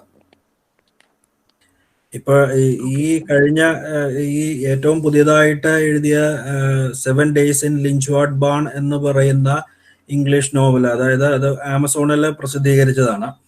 അപ്പം അത് എന്ന് പറഞ്ഞു കഴിഞ്ഞാല് ഇവിടെ നമുക്ക് അടുത്തൊരു ജമൈക്കൻ കമ്മ്യൂണിറ്റിയും നമ്മുടെ ഒരു സുഹൃത്തും ഒക്കെ ഉണ്ട്. അപ്പൊ അദ്ദേഹം ബ്രിക്സ്റ്റൺ എന്ന് പറഞ്ഞ സ്ഥലത്ത് UK ഉണ്ടായിരുന്ന സമയത്ത് ഒരു പോലീസുകാരൻ വധിക്കപ്പെട്ട ഒരു റയട്ട് ഉണ്ടാവുകയും ആ ഒരു സംഘർഷത്തെ കുറിച്ച് അയാൾ എന്നോട് സംസാരിച്ചതിൽ നിന്നാണ് ആ ഒരു നോവല് ഉരുത്തിരിഞ്ഞത്. അപ്പം അങ്ങനെ ഇങ്ങനെ ഒരു കമ്മ്യൂണിറ്റിയുമായിട്ടുള്ള സംസാരിക്കാനുള്ള സാഹചര്യവും ഇടപഴകാനുള്ള സൗകര്യങ്ങളും അവരുടെ കൾച്ചറിനെ കുറിച്ച് അറിയാനുള്ള സാഹചര്യം ഒന്നും എനിക്ക് മിഡിൽ ഈസ്റ്റിൽ വെച്ച് കിട്ടാനുള്ള സാധ്യത തീരെ കുറവാണ്. പക്ഷെ ഇവിടെ അങ്ങനെയുള്ള സാഹചര്യങ്ങളുണ്ട്. അത്യാവശ്യം എഴുതാനുള്ള സമയവും കിട്ടുന്നുണ്ട്. ഓക്കെ, നന്ദി ജുനൈദ്. രാജേഷ്, ആവിഷ്കാര സ്വാതന്ത്ര്യത്തില് NSA കൈകടത്തുന്നുണ്ടോ? ഞാന് വലിയൊരു തമാശ എന്ന് പറഞ്ഞാൽ നമ്മളെല്ലാം മലയാളത്തിൽ എഴുതുന്ന ആളുകളാണ്. സമയത്തിന്റെ ഇതായോ? ഇല്ല, രാജേഷ് പറഞ്ഞോളൂ. ഓക്കെ, നമ്മളെല്ലാം മലയാളത്തിൽ എഴുതുന്ന ആൾക്കാരാണ്.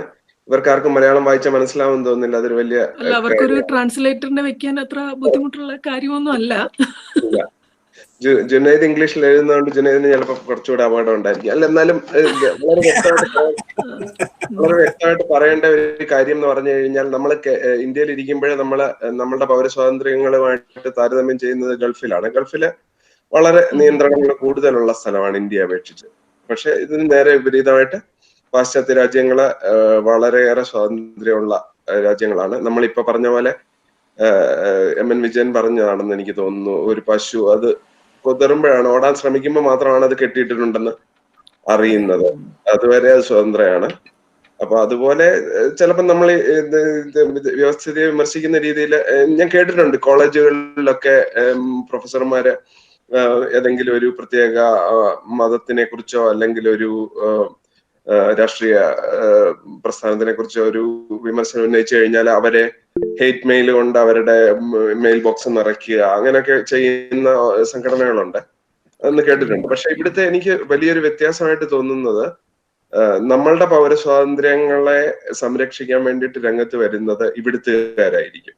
അങ്ങനെയുള്ള ഒരു അന്തരീക്ഷം വളരെ നൂറ്റാണ്ടുകളിലെ ജനാധിപത്യത്തിൽ കൂടെ കടന്നു വന്നിട്ടുള്ളത് കൊണ്ട് മാത്രം കിട്ടിയിട്ടുള്ള ഒരിതാണ്. ഇപ്പൊ ഇന്ത്യയിലാണെങ്കിൽ ഒരു ചാര വനിതാന്നോ എന്തെങ്കിലും പറഞ്ഞിട്ട് ഒരു വിദേശിയെ അറസ്റ്റ് ചെയ്ത് കഴിഞ്ഞാല് അപ്പൊ തന്നെ മാധ്യമങ്ങളും പൊതുജനങ്ങളും അവർക്കെതിരായിട്ട് തിരിയുകയാണ് ചെയ്യുന്നത്. അതാണ് കൂടുതൽ ദുർബലമായിട്ടുള്ള ജനാധിപത്യങ്ങൾ അങ്ങനെയാണ് സംഭവിക്കുന്നതെന്നാണ് എനിക്ക് തോന്നുന്നത്.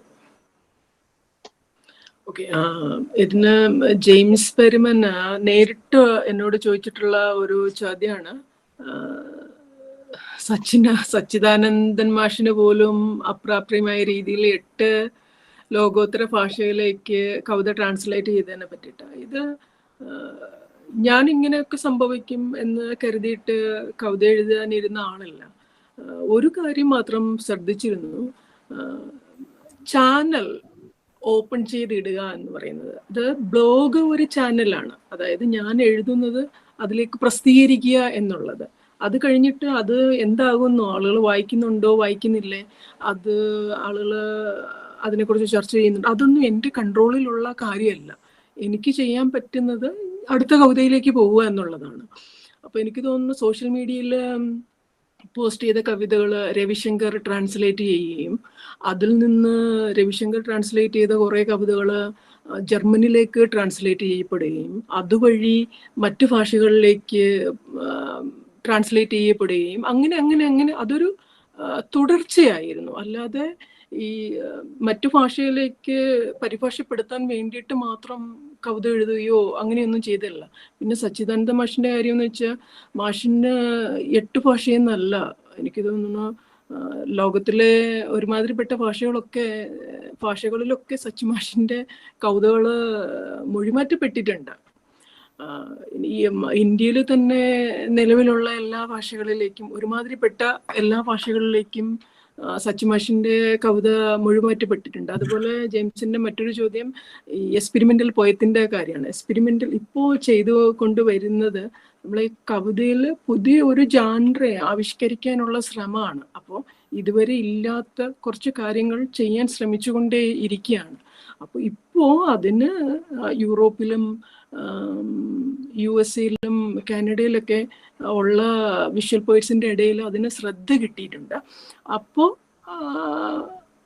അത് വളരെ കുറച്ച് ശതമാനം ആളുകൾക്കാണ്. നമ്മൾ അതിൻ്റെ ഒരു വേറൊരു പെർസ്പെക്റ്റീവ് എടുത്തു നോക്കിക്കഴിഞ്ഞു കഴിഞ്ഞാൽ നമ്മൾ ഗദ്യ കവിതയ്ക്ക് ഇപ്പോഴും നമ്മുടെ മലയാളത്തിൽ സ്വീകാര്യത കുറവുണ്ട്. കൂടുതൽ സ്വീകാര്യത ഉണ്ട് എങ്കിലും സ്വീകാര്യത കുറവുണ്ട്. അപ്പൊ ആ ഒരു പെർസ്പെക്റ്റീവ് വെച്ച് നോക്കുമ്പോൾ ഈ ചെയ്യുന്നതൊക്കെ ഇനി എന്തെങ്കിലും നാട്ടിലൊക്കെ സ്വീകരിക്കപ്പെടുമോ എന്ന് എനിക്കറിയില്ല. എനിക്ക് ചെയ്യാൻ കഴിയുന്നത് എൻ്റെ ചിന്തകളെ, എൻ്റെ ആലോചനകളെ മറ്റൊരു തലത്തിലേക്ക് ആവിഷ്കരിക്കാൻ ശ്രമിക്കുക എന്നുള്ളതാണ്. പിന്നെ അത് ബാക്കി അതിൻ്റെ വഴിക്ക് പൊക്കോട്ടെ. അപ്പോൾ സമയം അതിക്രമിച്ചിരിക്കുകയാണ്. നമ്മളോട് സമയം കഴിഞ്ഞിട്ട് ക്ഷമ കാണിച്ച സംഘാടകർക്കും ശ്രീ നീലകണ്ഠ ഗവൺമെന്റ് സംസ്കൃത് കോളേജ് പട്ടാമ്പിയിലെ മലയാള വിഭാഗത്തിനും ഇത് സംഘടിപ്പിക്കാൻ വേണ്ടിയിട്ട് നമ്മുടെ കൂടെ നിന്ന് ക്ഷമയോടെ കൂടെ നിന്ന് സുഹൃത്തുക്കൾക്കും ഇതിൽ പങ്കെടുത്ത ബെനിലയ്ക്കും ജ്യോതിക്കും രാജേഷിനും ജുനീദിനും ഇതുവരെ നമ്മളെല്ലാവരെയും ക്ഷമയോടെ കേട്ടിരുന്ന ഈ വെബിനാറിലേക്ക് ജോയിൻ ചെയ്ത എല്ലാവർക്കും ഹൃദയത്തിൻ്റെ ഭാഷയിൽ ഒരുപാട് നന്ദിയും സ്നേഹവും അറിയിച്ചിട്ടുണ്ട്. ഡിപ്പാർട്ട്മെൻറ്റിലെ അധ്യാപകനായ സന്തോഷ് മാഷിനുൾപ്പെടെ എല്ലാവർക്കും സ്നേഹം അറിയിച്ചുകൊണ്ട് ഈ വെബിനാർ വൈൻഡപ്പ് ചെയ്യാണ്. എല്ലാവർക്കും നന്ദി, സ്നേഹം. ഒരു നിമിഷം ഞാൻ മുരളീധരൻ. ഭാഷയും പ്രവാസവും എഴുത്തും ജീവിതവും എന്നുള്ള നമ്മുടെ ഈ ചർച്ച തൽക്കാലം ഇവിടെ അവസാനിപ്പിക്കുകയാണ്. നിങ്ങൾക്ക് ഏവർക്കും പട്ടാമ്പി ഗവൺമെന്റ് കോളേജിന്റെ പേരിൽ ഡോണ മയൂര, ബെനിലാംബിക, രാജേഷ് ആർ വർമ്മ, ജുനൈദ് അബൂബക്കർ, ജ്യോതി അരയമ്പത്ത് എല്ലാവർക്കും സ്നേഹത്തിന്റെ ഓണപ്പൂക്കൾ ഞങ്ങൾ സമ്മാനിക്കുകയാണ്. എനിക്ക് തോന്നുന്നു മലയാള സാഹിത്യ ചർച്ചകളിൽ ഇതൊരു പക്ഷെ ഒരു ആദ്യ അനുഭവമായിരിക്കും ഇത്തരത്തിലുള്ള ഒരു ചർച്ച. ലോക ഭൂപടത്തിന്റെ ഒരു പരിച്ഛേദം തന്നെയാണ് നമ്മൾക്ക് ഇവിടെ സൃഷ്ടിക്കാൻ കഴിഞ്ഞിട്ടുള്ളത്. വ്യത്യസ്ത ടൈം സോണുകളിൽ ഇരുന്നുകൊണ്ടാണ് നമ്മൾ ഈ ചർച്ച നടത്തിയിട്ടുള്ളത്. മലയാളം അല്ലെങ്കിൽ കേരളം എന്നുള്ള ഒരു ഘടകമാണ് നമ്മളെല്ലാം കൂട്ടിയിണക്കുന്ന കണ്ണി. മലയാളി പടർന്നു കയറിയാണ് ലോകത്തിന്റെ നാനാഭാഗങ്ങളിലേക്കും. SK അദ്ദേഹത്തിന്റെ ഒരു ആഗ്രഹം, നടക്കാതെ പോയ ആഗ്രഹം പറഞ്ഞിട്ടുണ്ട്. മലയാളി കടന്നു ചെല്ലാത്ത ഒരു നാട്ടിലേക്ക് പോകണമെന്നുള്ള ആഗ്രഹം നടക്കാതെ പോയ കാര്യം അദ്ദേഹം സൂചിപ്പിച്ചിട്ടുണ്ട്.